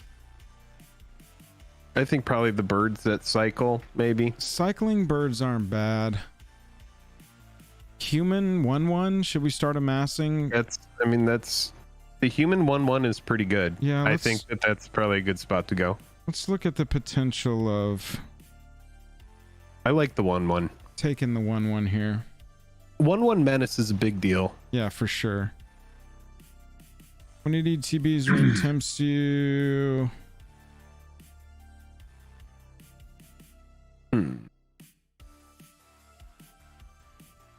What does the white card do? For some reason this stream is low quality for me. I don't know why Enters that the is. battlefield, ring tempts you. Whenever you draw your second card each turn, put a +1/+1 counter on it. So that's if you can get the ring to the second stage, then you're looting, This thing grows every time you lose. Every time you loot. What is the terrace? Pay 1, sack it, search for a basic, put it on the battlefield tapped. Oh, that's not bad. That could leave us open for if we want to splash something. Yeah. I don't hate that. Oh my god, it's so fucking slow. Oh my god, look at Human? green just wide open. Yeah, green does seem strong open. Like, look at that. No one wants to play green. Green in the set must suck. I'm gonna take the 2/2 here. It's a human and it kills goblins and Edgy. orcs. Yeah, that's good. Oh, this is a great card. Bad. ETBs enter to create a food, and when That card's you do, great. target creature you control gets +1/+1 for each food you control. Deal. Nothing good for us here.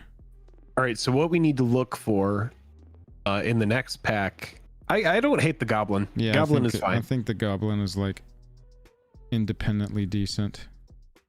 Yeah, definitely. This is our pack. This is the pack we open. Do you like the trick? That we've seen one pass every single pack, it felt like. Yeah. Okay. Wait. Well, maybe we oh go my god. Holy shit, this is such a gift. Oh, we want that. This is such a gift in that pack. That was close. Oh my god, dude. Holy shit. I'll take the trick for now. Yeah. Woo! Protector of Gondor, D. You can probably just put the goblin into the 2-drops. I feel like we're probably going to run that 2-drop goblin. He's not bad. Yeah, that protector is good. Go wide on a common is a really good. I mean, I would say we just take any of the protectors of Gondors that we see. Yeah. I feel like that's a definite. Shoe-in. Because it's a human and a human, so we get 2 creatures getting double strike if I'm reading that correctly. Oh god. Is it worth it for us to do the blue splash? I think it is. Oh my god. I don't know that it is, but we will take this card. If more, isn't that Faramir? If one or more, no, that's Pippin, Guard of the Citadel. Another target creature you control gains protection from the card type of your choice until end of turn. It's really, oh no, we don't need it. It's still strong, but I don't know that it's worth splashing blue for it. To any target ring tempts you. That. Whenever it attacks, you don't have any removal. You can sack a food, tap target creature an opponent controls. Or rally. Create 2 1/1 human soldiers. Humans you control gain haste until end of turn. That card is good. Bad. We do need some removal of some kind. Yeah, we have no removal. Yeah, let's just take Rally is not a bad card. Not a bad card. Oh my god, do we do it? Are we going for 4 color? Aragorn the Uniter. There we go. Oh my god, we got a Hobbit Sting. Beautiful. Yeah. Gotta go. I feel like Aragorn might wheel, honestly. Let's do it. If we pack one opened Aragorn the Uniter, chat, we would 100% go for it. But down here, it's our time. It's our time down here. Oh my god. Whenever an opponent casts a spell, if no mana was spent to cast it, counter it. Sack Boromir. Creatures you control gain indestructible until end of turn, and rings tempts you. Ooh. Or, at the beginning of combat on your turn, another target creature you control gets +1/+0 until end of turn. It's 2/3 with reach. That turns our 1-drop with menace into a threat. Or another Hobbit Sting.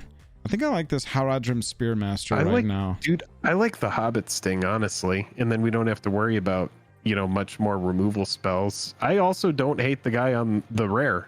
I mean, the rare is not that bad. Boromir's goated. Boromir's the pincushion. Boromir's a great threat. Boromir's good and a human. All right. Jesus, yeah, Chad. let's just go Boromir. Jesus, Chad. Now I know how Blake felt. Yeah, we gotta go. Gandalf, friend of the Shire. Easy pass. Do we have any removal? Gimli's Fury is sort of a removal. I think right here I'd rather go with Rally at the Hernberg and try and pull in some more go wide. Okay. Oh my god, yes, dude.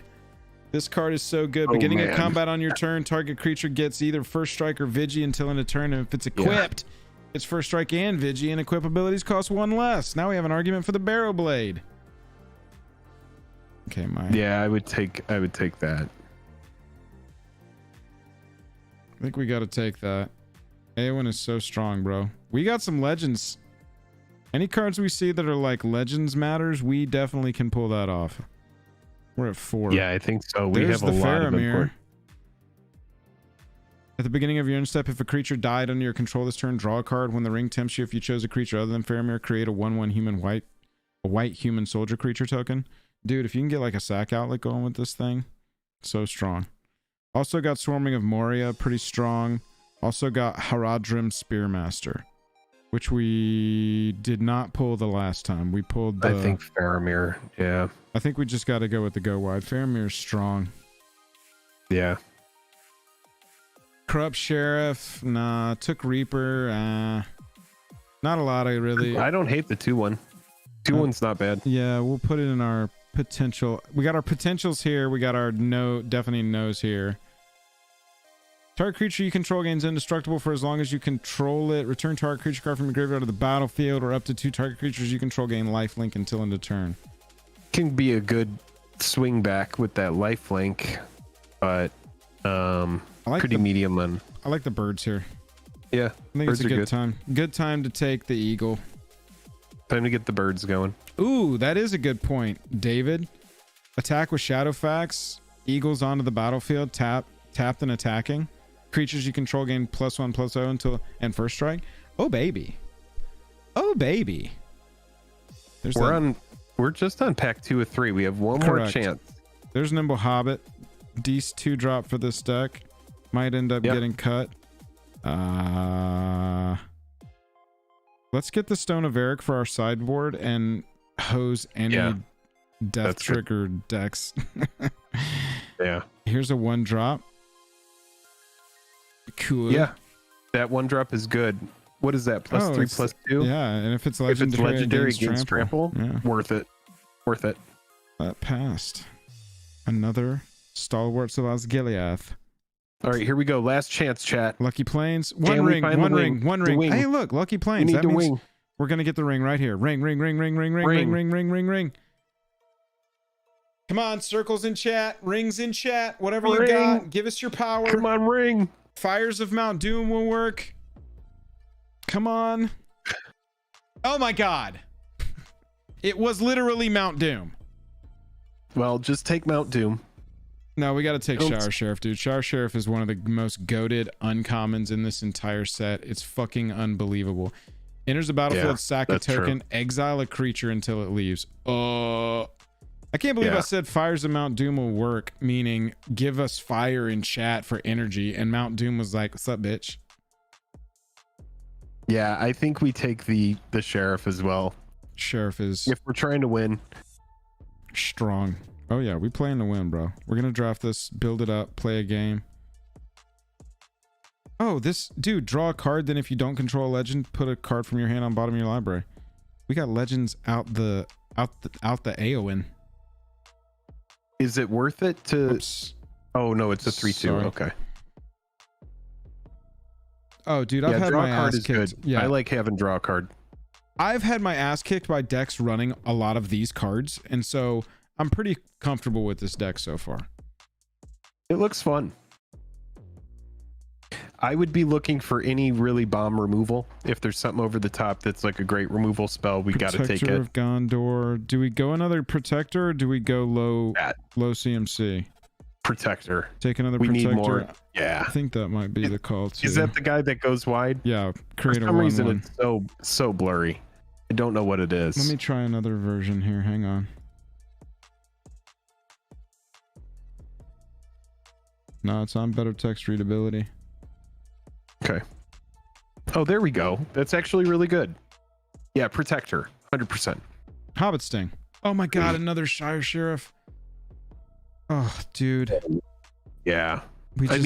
Wait, count really quick because we have 50 seconds. How many ways in our deck do we have to make tokens that are going to matter for that? Because it has to be food, right? Or no, you sacrifice, need to sacrifice a token. So, like, the thing that creates 1/1s. Okay.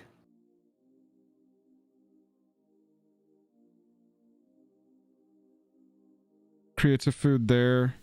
Okay. Create a food for each creature you control. Seems relevant. Creates a token there. Creates a token there. This creates a token. This is a shock. This creates tokens. That creates a token and is a shock. It might be worth playing. I'm fine with that. Let's get another one. It's never a card that we're gonna hate seeing, and it's a lightning rod for we need to remember food right now, like Limbus. No, it needs to be a token. Anything that creates a token is a... Oh, there's another Protector. No, I mean, yeah, dude. Let's just go another Protector. I love it. Creates tokens. Slip on the ring. Exile target creature you own, then return it to the battlefield under your control. The ring tempts you. Or +1/+3 and flying until end of turn. Oh, we already have one of those, and we might not even run it. Yeah. So or just I would take 2/2. When it deals combat damage to a goblin or orc, destroy that creature. It's a relevant card. There are going to be goblins and orcs, but we I already think have a lot ton of of two these drops. cards are mid, so I'm just gonna take the slip and I'm gonna put it on the maybe board. Yeah, if someone has a ton of removal, maybe we bring it in. Hmm. Ooh, the 5-drop. 5-drop isn't bad. We've got 2 of them. That'll be our second one.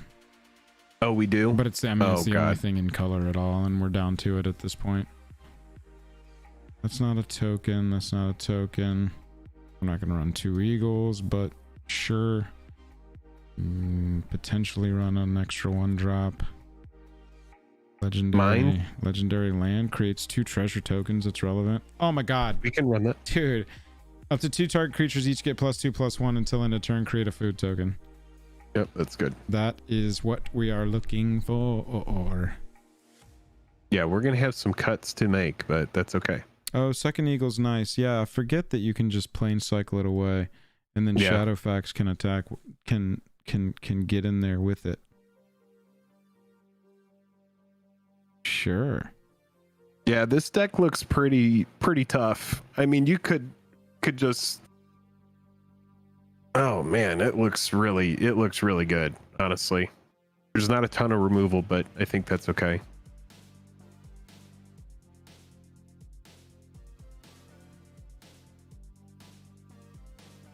It's still I mean, it's just going to be a pain in the ass to play against.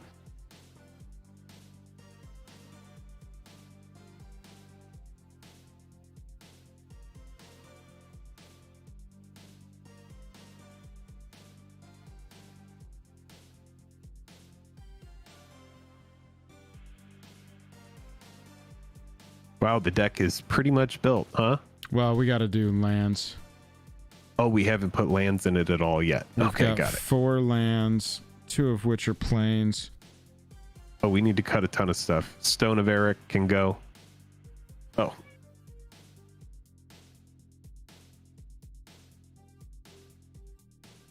Pat was so annoyed that the screen was closed, but he was like just screaming at me over there. All right, so we'll keep the mines. 17 lands. Stone goes, sword goes, Limbus goes, stalwarts.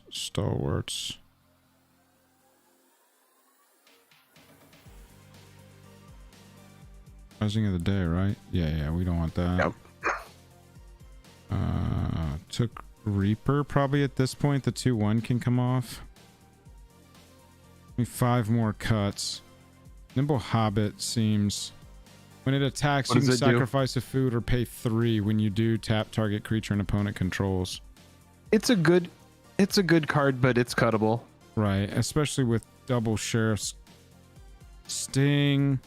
Cavalier. Yeah, you know, I actually agree with EDH Alters saying second breakfast sucks. I don't think we need it. Okay. Even though it does create food, because we have so many other ways to create tokens. 2 more cuts is what we need. Do we just cut down to 2 Protectors of Gondor instead of 3? I feel like we don't want to see this 3 times. He goes, is that a Hobbit card? Second breakfast? It is. Well, we just don't need it, babe. 3 Protectors of Gondor? It's a card I'm never going to hate having. I would kind of cut Foray of Orcs over it, even though Foray is a mass 2 and a shock. Yeah. You know, if we have to cut it, I'm never going to hate having the Protector, and it has a token which plays well with the Shire Sheriff, which is good removal that we can count on too.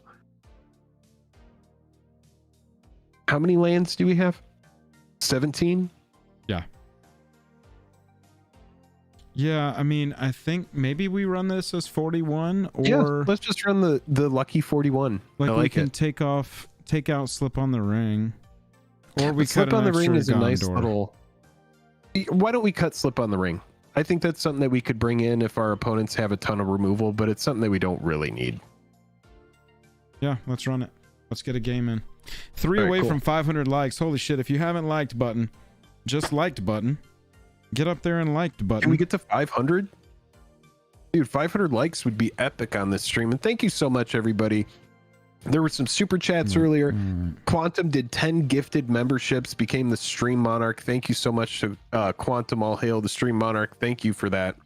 Lots of support, lots of love over here on this stream. So we really do appreciate y'all spending your time with us. It's really cool.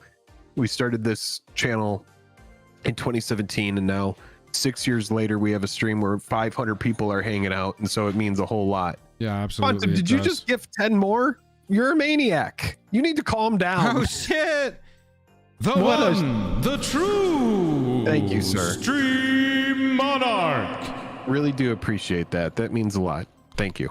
Quantum's going to be in Vegas, confirmed, by the way. Who's going to Vegas, by the nice. way? Who we seeing Well, in that's great. Vegas? Guess we would like to play first. All right. Okay. We got lands and a 2-drop.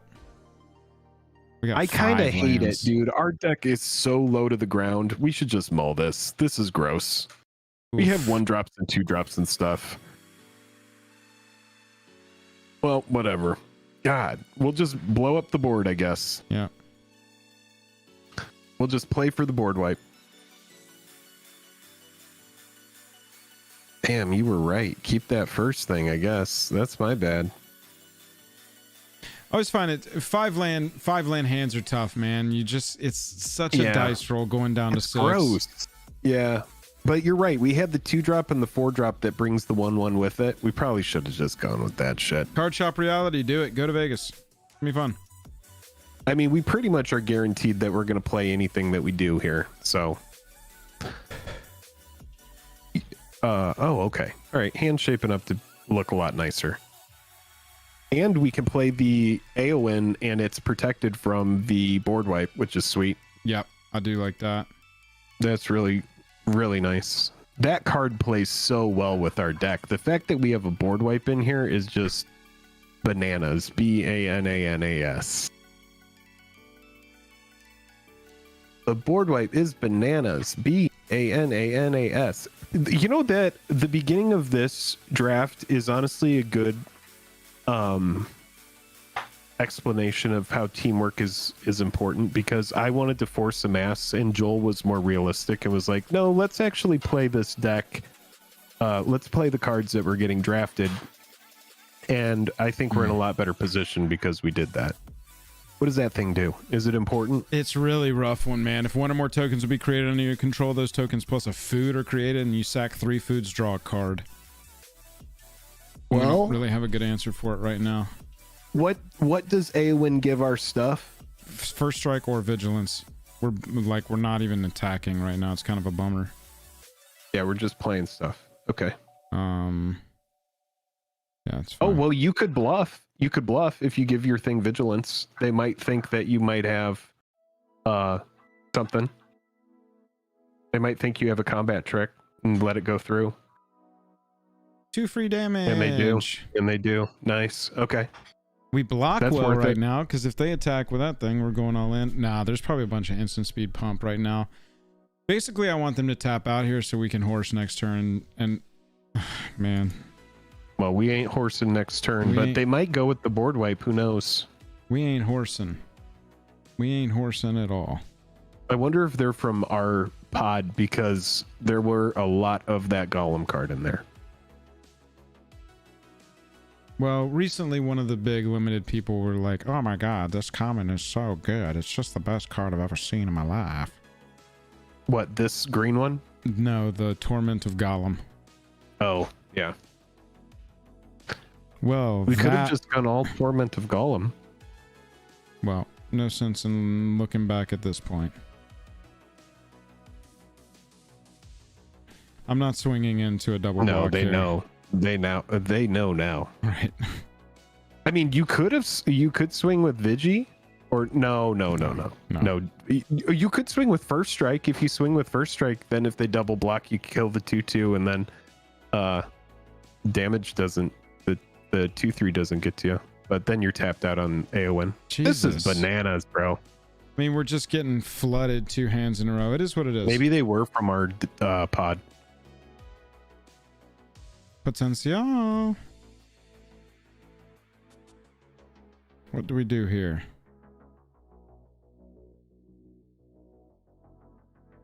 They're like, you could kill the army right now. Yeah. He doesn't want the army to die right now because they've already done. Yeah, see, they don't want the army to die right now. That's so funny. You gotta be kidding me with this. Oh, bullshit. What a pack of shit. Oh. Man. Can't believe I gotta go through all this.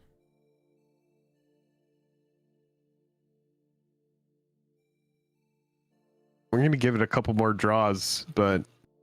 Yeah, we're comped to them on clock right now. It's all good. We're moving fast. Yeah. Boo. I mean, it's just like torment, black breath. Like, Matthias says 16 lands is the way in red white. suck Yeah, my but one ring, dude. If we change it... Oh, yeah, we're in trouble. We got the trebuchet. Green, black, mass, and then they make foods. Cute.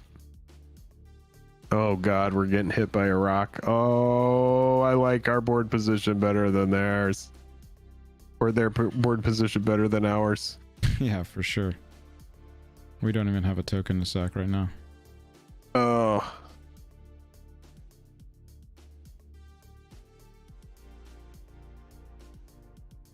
Alright. They've got 2 cards left.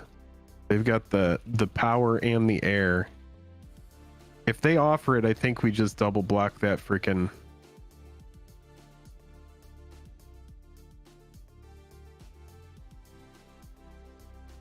(4/4). That could put us in a spot where... Wait, good draw, just need the bird and the horse. Well, the horse is gone. The horse has, of course, been morsed by the torment of Gorse. I hope he's got 3 Torment of Gollum in his hand right now. Nope, just a 5/7. Well, that might be it. The board wipe also got Torment of Gollum. Yeah, that Torment of Gollum is going to be a pain in the butt in this matchup, I'm assuming.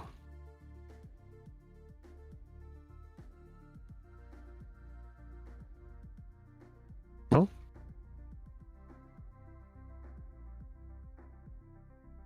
we could plane cycle it. Maybe we should. Let's consider it. Well, this is a nice little The 5/7 has reached, so don't anybody get your chub rolling yet.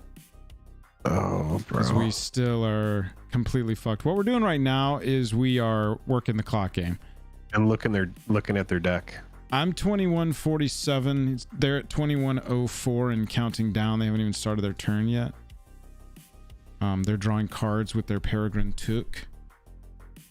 Burning that clock away. Want to try and get a full minute ahead of them. You're getting them on the clock game, dude. I like it.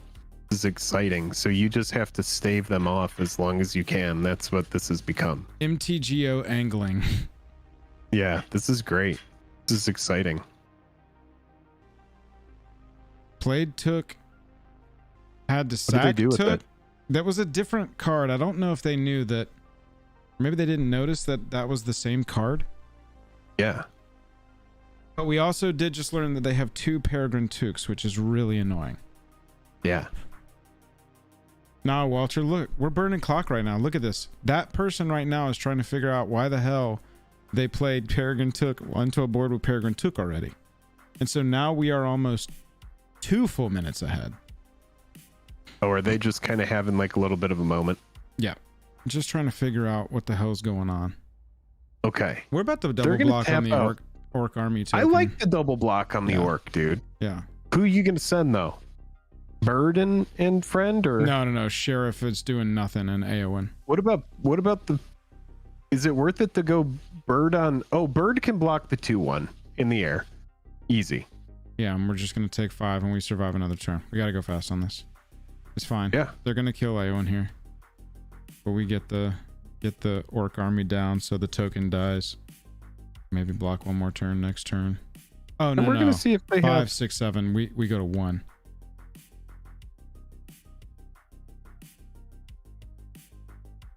Hmm. 21:33 to 19. Dude, And they still have 2 cards left. we got 2 full cards ahead, 2 full minutes ahead of them. What do we got? Nothing. I'm passing this turn. I'm burning their clock down. Oh, so we die here. Yeah, most likely. Well, no, we can block because this isn't going to trigger right now. Oh, you are right. Let them play more stuff for some reason. Oh, they're killing that thing. That's fine. Okay, there we go. Good game. Yeah.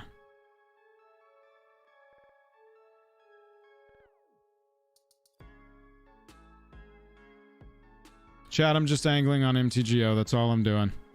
We knew this game was lost.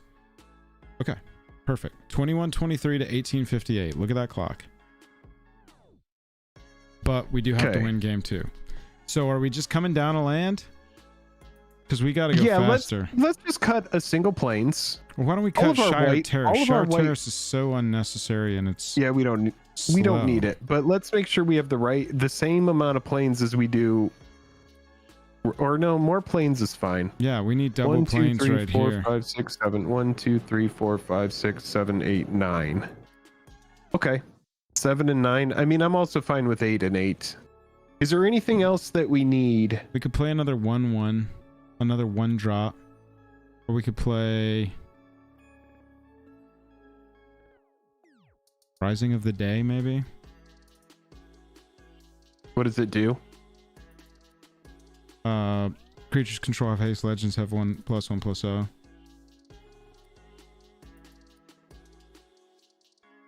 Ooh. I think we just run it like this and hope to be. Well, we need one more card, right? Yeah. Then let's bring in another 1/1. Bring in another 1-drop. I'm also fine to bring in. Yeah, that looks good. Looks good. Let's get a good opening hand, por favor. No lands this time. No lands. No lands. No lands. You were chanting for some scary stuff there. Slip we're on the either going to ring. get it or we won't. Hopefully, because we're going first, we can outpace that Golem card, which does come online on turn 4. We just have to have a better hand than last time, which was a bag of shit. This card is best in the green-white deck, not in the white-red deck. Yeah, but we do have chat. We do have the 1/1s, but yeah, I mean, you're right. But we have Rally. We have cards that it can play with.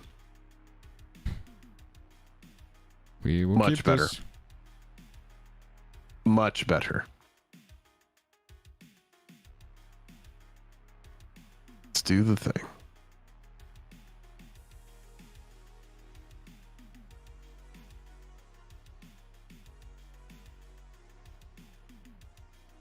Torment of Golem. That would be impressive, honestly. Just be like, damn, dude. All right. I mean, this thing plays really well versus their amass strategy, so that's going to be something they want to kill. Well, and we can give it first strike with Aowen because it's already got Vigi, so it first strikes on the Orcs and survives fully.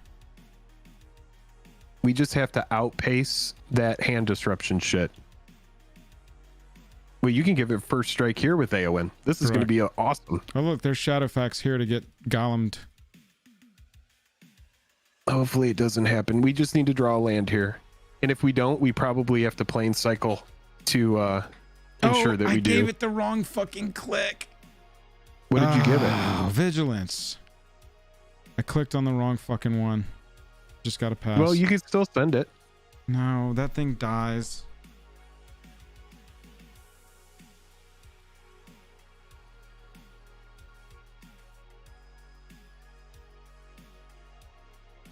Great.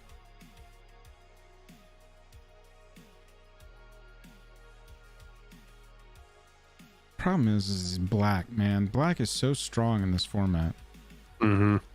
So strong in the format. Well, let's talk through the Morgul knife wound. Is it something that we think we want to... 2 life. We're going to pay 2 life. Well, I mean, I don't think they understand that I understand how math works.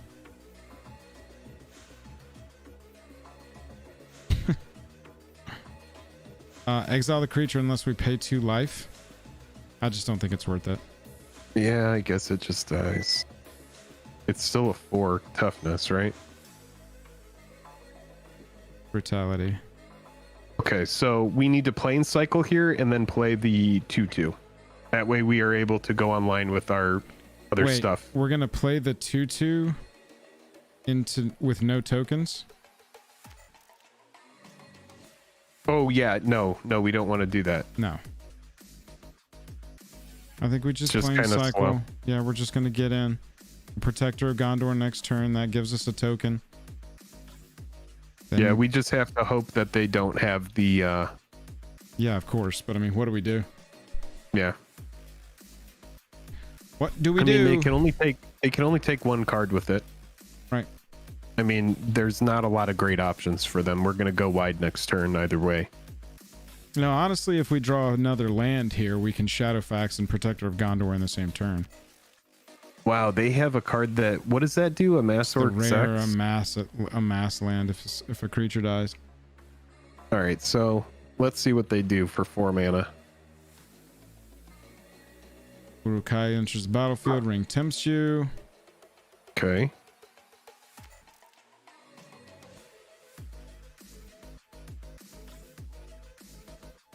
So that's the ring bearer. Is it worth blocking it and killing it with the 2/2? We're about to go wide, right? I don't think so, but we can try it. Because, like, Gollum just keeps coming back. But, I mean, I guess we got to get rid of it at some point. Ring temps onto the Berserker there.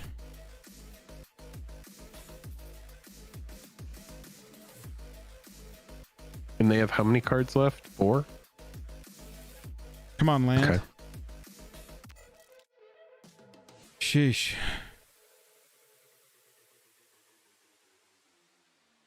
All right, well, at least our Shire Sheriff will be online next turn, depending on what they play. Yeah, that's very true.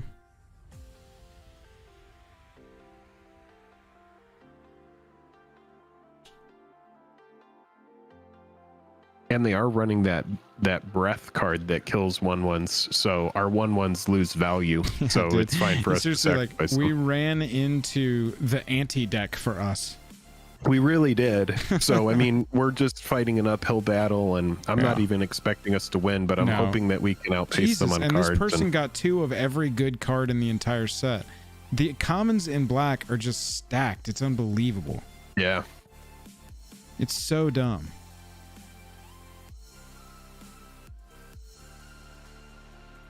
I mean, I'm just going to block with the Protector here and absorb the 3.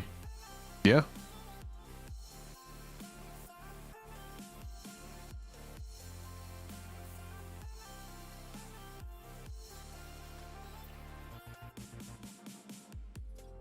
I mean, they can't really do anything at instant speed that's going to give something like hexproof or anything like that, I'm pretty sure. So we can just sacrifice this token with our... Do they just Black Breath here? Oh, no.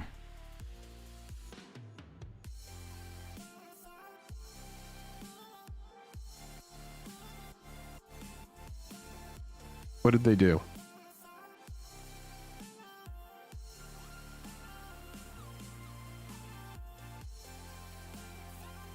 What is that, a 3/2? Hang on, sorry. I got to fill out. Oh, Gollum Patient Plotter was returned from the hand to the graveyard to the hand because they sacrificed a creature. All right, so that ring bearer, what is its toughness? 3/2. This will kill it. Well, let's just fucking kill it with that and then play that 3-drop. Yeah. Yeah, goodbye. Peace out, biatch. Nice knowing you. All right. Seems good.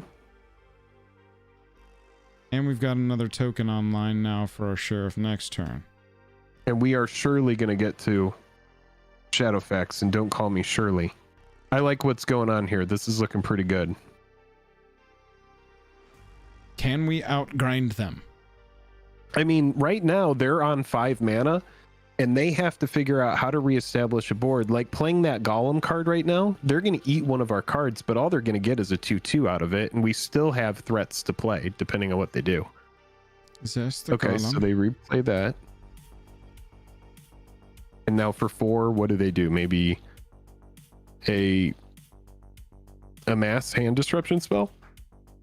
Man, I'd love a land next turn.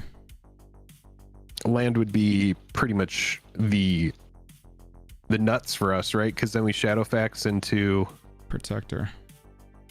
And we're just swinging all. Yeah, let's go, dude. Swing Let's low, enjoy. sweet chariots. Swing low, sweet Au chariots, baby. natural. Carnival. And he's like, I have a counter spell, Pact of Negation. Would just be like GG. No, this is definitely an instant speed removal, right? Nope, they're letting us attack. That's pretty swag. We're doing the thing. We're doing the thing. The thing that does the thing. We're doing the thing. Does the thing. We're doing the thing. The thing that does the thing. We're doing the thing. We have the thing. Look at the thing that we've done. The thing is done. The thing that we're doing is done. It's done. We did the thing and now it's done. We've done the thing and we did it. Hooray! Leaves the battlefield. The ring tempts who? Is my question. Oh, is the ring gonna tempt an amassed orc? What's the biggest orc they can make? Oh, 1/1. Oh, and it was after blocks. Oh yeah, because the damage had already been done. Cool. So now whatever the biggest thing they play, our Shire Sheriff comes in We're and just says, like, goodbye, Peace 1/1. out, bitch. Eat this food. And then we're like, swing again! Hopefully. Oh yeah, we can actually just sacrifice the food. We don't even have to get rid of anything on our board. Nut draw would be Eagles here because Eagles come down with Shadowfax and we get everything +1/+0. And then we're truly doing the thing that the thing that we're doing. Got it. Good job on clock management as well, Joel. Mm-hmm. You just got to go in thinking it from game one. You got to go in going, my main game is the clock. Lash of Balrog eats Shadowfax for 5 mana. Wow, just main phase Lash. Okay. Did it. They did it. And they're getting and they've got a 1/1. 1. They say we're getting in for 1. Oh, okay. because when it gets blocked, we have to sack the thing. But the thing is we can block it and kill it with our human soldier. This is all about looting for them right now if they attack. You want to just block it with the 1/1? Oh my god, yes. Fuck yeah. We're going to kill their ring bearer with no other creature on the battlefield. Yeah. Bye. Totally fine. You know what? Here's the deal. We'll sack that 1/1 at the end of combat. All right. Yeah, I'm fine with sacking the 1/1. All right, so we have 3 power out there. There is a case for just getting the 2/2 out to get a faster clock going, but that seems dumb. Right. Yeah. We can just lightning bolt them 3 times and take this one home. Yep, I like that. And we've got backup cards. And then if they play something really over the top, well, then we're playing the thing. All right, I'm going to go use the restroom while you finish this one up. Sure. I believe in you. BRB. Thanks, man.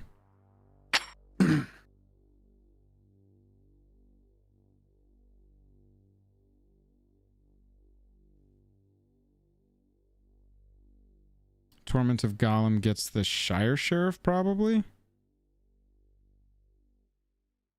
Yeah.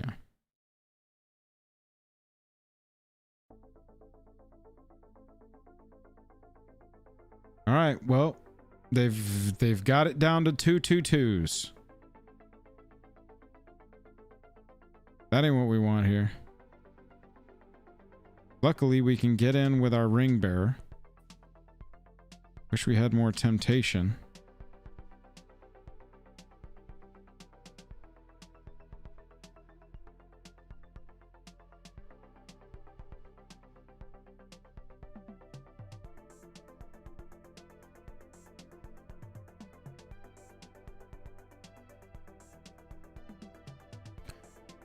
Bruh.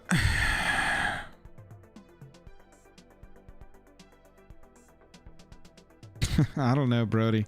It's really come down to time. You've probably seen I haven't streamed the past 2 weeks. I've got some personal stuff ramping up, some side project stuff ramping up. Jake and Joel are hitting some new opportunities suddenly, and so the Bozo channel exists and it will be there, but it's just not going to be a regular schedule thing right now. It's like 100% fourth on the priority list for me right now. And so It's just got to there goes the farmer. Damn, they've just like started. What are they using? Bro, they top decked Lash, they top decked Torment, they top deck Lash. It's just like, what the fuck do we do to draws like that? We got them to 5. Wow. They've got us on a 10 turn clock on a no, it's cool. And now we've started drawing lands. Damn, they just got perfect draws, huh? Well, hopefully this turn they don't also just absolutely top deck Heat. What does our ring bearer do at this point? Deals, Does he loot? It deals no, it doesn't do anything. It deals 1 damage and it gets by everything 2 power or more. Okay, so we can sack food and we just have to hope that they don't remove our ring bearer. Got it. Yeah, Brody, I feel you. Yeah, I'm this telling is you, tough Brody, one. if I was a full-time streamer, I would be spending, multiple days on the gaming channel and I would have played the shit. Great. It's just like Well, that's okay because we have a card that deals with that. And we sack this food on the EOT. Oh, they have a food though. That sucks. Man, we need to draw like a flyer or something. like any card besides a fucking land. They draw removal. Look at the shower of arrows too. Yeah, destroy. Bro, they went removal, amass, removal. 5/7 reach with their draws once they hit their lands. Wow. Yeah, I guess just sack the food, right?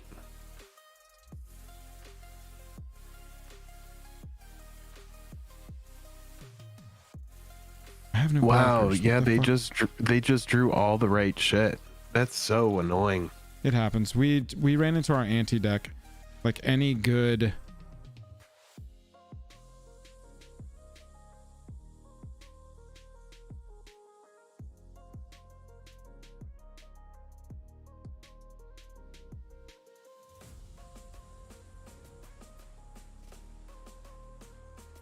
so now there's like now there's reason to not attack. Okay, so what we kind of want them to do is amass again. That way we get better value out of our thing, but they know that we have that in our hand, right? Right, and we had to play the Fairmere because we've been drawing lands, and so it also gets hit by our battle. It is just a thing. It's very obnoxious. Oh wow, they drew a land that turn. Amazing.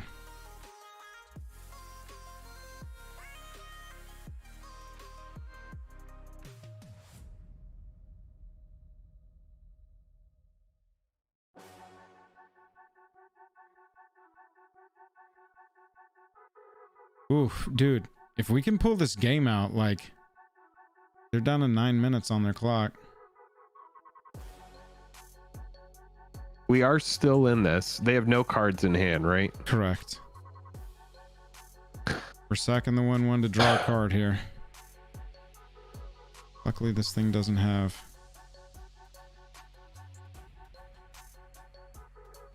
Oh, 1/1 is going to die here. Yeah, it's going to let us draw a card with Fairmere. Hopefully draw an answer to that 5/7, stall this game out even more.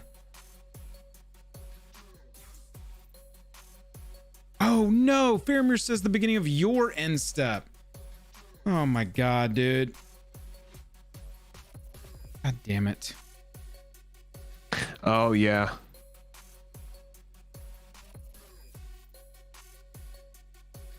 Yeah, the amass card actually has. No, we Oh, don't that have- goes wide. That goes wide. Oh, no, it doesn't. No, we don't have a token to fucking sack because I just threw our token into goddamn oblivion for no fucking reason. Well, no, look. No, hold on. Do the board wipe. You're going to get a food for it. No, I'm not. I Yes, won't you have- will. I Just won't- 3 or greater, then create a food. For each creature you control. Oh, yeah, because the token is dead. Damn it. Correct.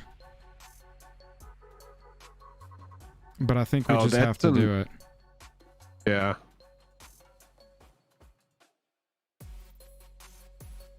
Yeah, I think we just lose. It's okay. It's all right.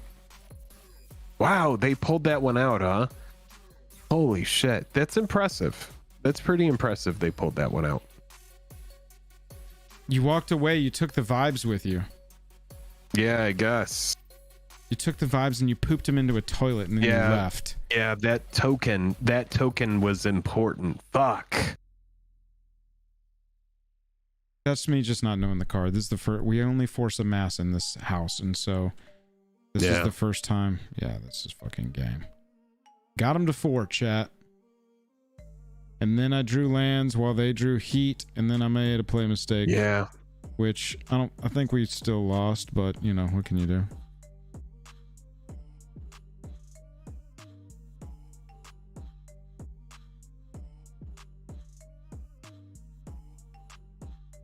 I'm not gonna block yet. Fuck it.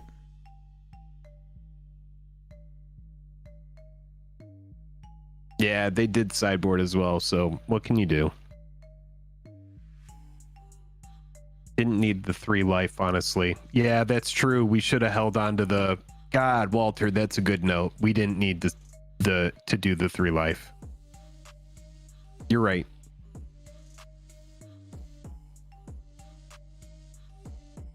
All right. All So this is going to force them to unfavorably block here, or just eat the food, and I don't really know. Yeah, let's see what happens. Yeah, they're just sacking the food to gain 3 life. Okay, and then we crack in for 3 with Vigi. 3 And then with they go back to 4? Yeah, Vigi first strike, yeah.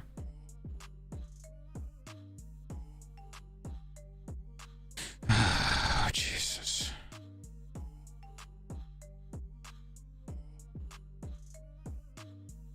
All right, and they have 0 cards. It can happen. We're not out of it. We're not out of it. We're pretty much out of it, but we're not yet. What are they fucking doing with their mana? They have no cards in hand. What are they doing? Dude. They're gonna be like, I found a Torment of Gollum. Instant Like, cast, what are you doing 0 over there? speed. Just tapping down so it stops asking for things, apparently.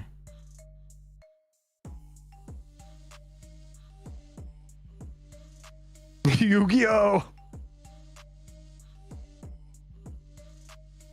They're like, wow, do I block with that? They're like, oh man, you know, next turn we could win with the bird if they don't have if they don't draw the nuts. My win con is up here in the left hand corner now. They've got 7 minutes to beat us. If we can just survive for 7 freaking minutes, we win this game. That's so funny. MTG Honestly, we need to just win this one and get to the next game, because then that becomes a real strat. Oh, it absolutely does. But I just think, you know, unless they answer the flyer. No, our second bird's in the graveyard, y'all. Won't be that. All right, so they go to 4. They got 1 card in hand. Let's see what they do. What do they get with the 1 card? I promise you, they're like, destroy 2 target creatures. Yeah, just what is that old spell? Sacrifice 2 creatures. Victimize. Oh yeah. All right, here we go. 6.5. I mean, they could do a giant amass. Chat, count it down. We got to count this one down. When they get to 6 minutes, I need to see 6s. When they get to 6.5, I need to see 6.5, 5.5. Realistically, what is that thing on the right? Is it a 3/3? Yes, correct. It's a 3/3. All right, so even if they swing out right now, what do they do that keeps making food? Jesus Christ, of course, dude. They fucking top deck Revive the Shire, return a permanent from your graveyard to your hand, get their 5/7 back. It's just like, when will it stop? When will the wonders never cease? Yeah, and look at all that food they got. We got a top deck. Do we even have a removal for a 5/7? If we take this, what do we go to? 3, 6, 8. We go to 2. We just have to take it and hope that we have a spell that gets a pump. That's pretty much it. I don't really know what we can do. We just have to hope that we draw anything other than a land that lets us. Gimli's is like our only. Yeah, it's our only out, because we can just Gimli's on whichever one gets through. We have 1 out in the deck, chat. Here we go. Gimli's or Basic Mountain? What's it going to be? Oh man, if they could just run out their clock right now.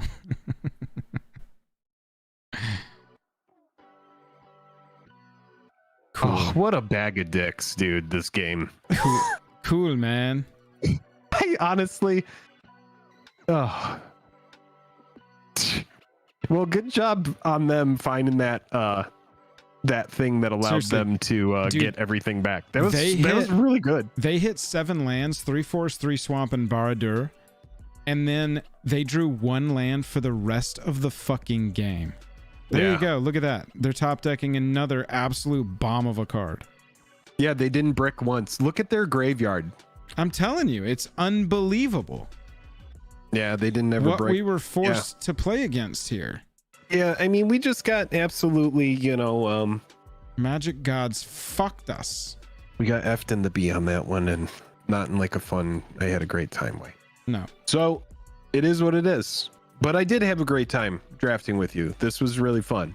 That's Magic, baby. EDH Altars has it. Yep. That's Magic, baby. That's magic, baby. Absolutely. That F'd land in the resource A, system. BO'd and F'd in the A.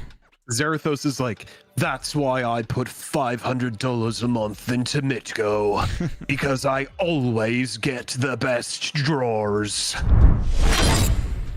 I like how you did And that's the, okay. That was a strong character, right? I like the, well, it was a good accent. Yeah. Kinda. I like the R Intrusive thing. R. You did the R FDN? thing. Yeah. Yeah. Chat. I unsub now. Thank you. Well, that maybe is the right way to go. I mean, it is what it is. If that's how you, if you feel like that's the move after that, then it is what it is. Joel, I didn't tell you earlier. I thought it, but then I was like, I didn't tell you, but I really like your Blink 182 shirt. Oh, thanks, man. I got this last Thursday when I went to Blink 182. Was in it Atlanta. cool seeing Tom with them? Oh yeah. Right I mean, when that's it pretty got wild, right? to "Where Are You" in that part of the song, they just stopped playing and turned all the lights on in the entire amphitheater, and everybody was just going, "Where are you? I'm so sorry. I cannot sleep. I cannot dream tonight." And then Mark's, That's and then beautiful. DeLong's like, "I need somebody," and then the band comes back in. It was fucking tight. And there were so many moments like that. Even man. though Tom's voice has gone over the years, everybody's there to sing for Yeah, him, we so don't he doesn't need- have to even worry about it. we just need him He just present. has to show up. We just need him present. He just needs to be there better when to he's see present. how much he's worshipped. Just like show up for the fan club. Yeah, look, know? this is the tour shirt too. Let me see. Oh, nice. Got I all like the that. tour. Got all the tour stops on there, dates and shit. That's cool. Yeah. Chat. Thanks for hanging out tonight. Really, really loved hanging out with y'all. Good jam show. We'll see you back here next week. Thank you, Walter. And dude, Walter, thank you again. Next week we're gonna give away one of these Yeah. one of these really cool, I guess you could call it a comic, an MTG comic compendium kind of thing. It's really cool. Good to see you, Card Shop Reality. Brody, Alters, Zepper, Walter, Brody, it was fun jamming some Rocket League Derps. with you, man. I enjoyed that. That was a good time. Raptor, Fireball, Matthias, TKC. Oh, Walter with the $5 at the end of the night. Thank you, sir. Appreciate you. Says thanks, y'all. Stay strong. Yeah, everybody resist that FOMO. If not financial advice, but the only thing that I can tell you is if you're buying singles, wait forever. Whenever you decide to buy them, they will be less than they were the day before. Just wait forever at this point. Right. Just wait forever. I spent $80 on stuff that, like, buying some like recent stuff, and then I priced it out for a recent video. It's worth $41. So just wait forever. That's like the best thing to do these days. Everyone, Wait good until you night. can't anymore. We'll see you later. Bye bye. Goodbye.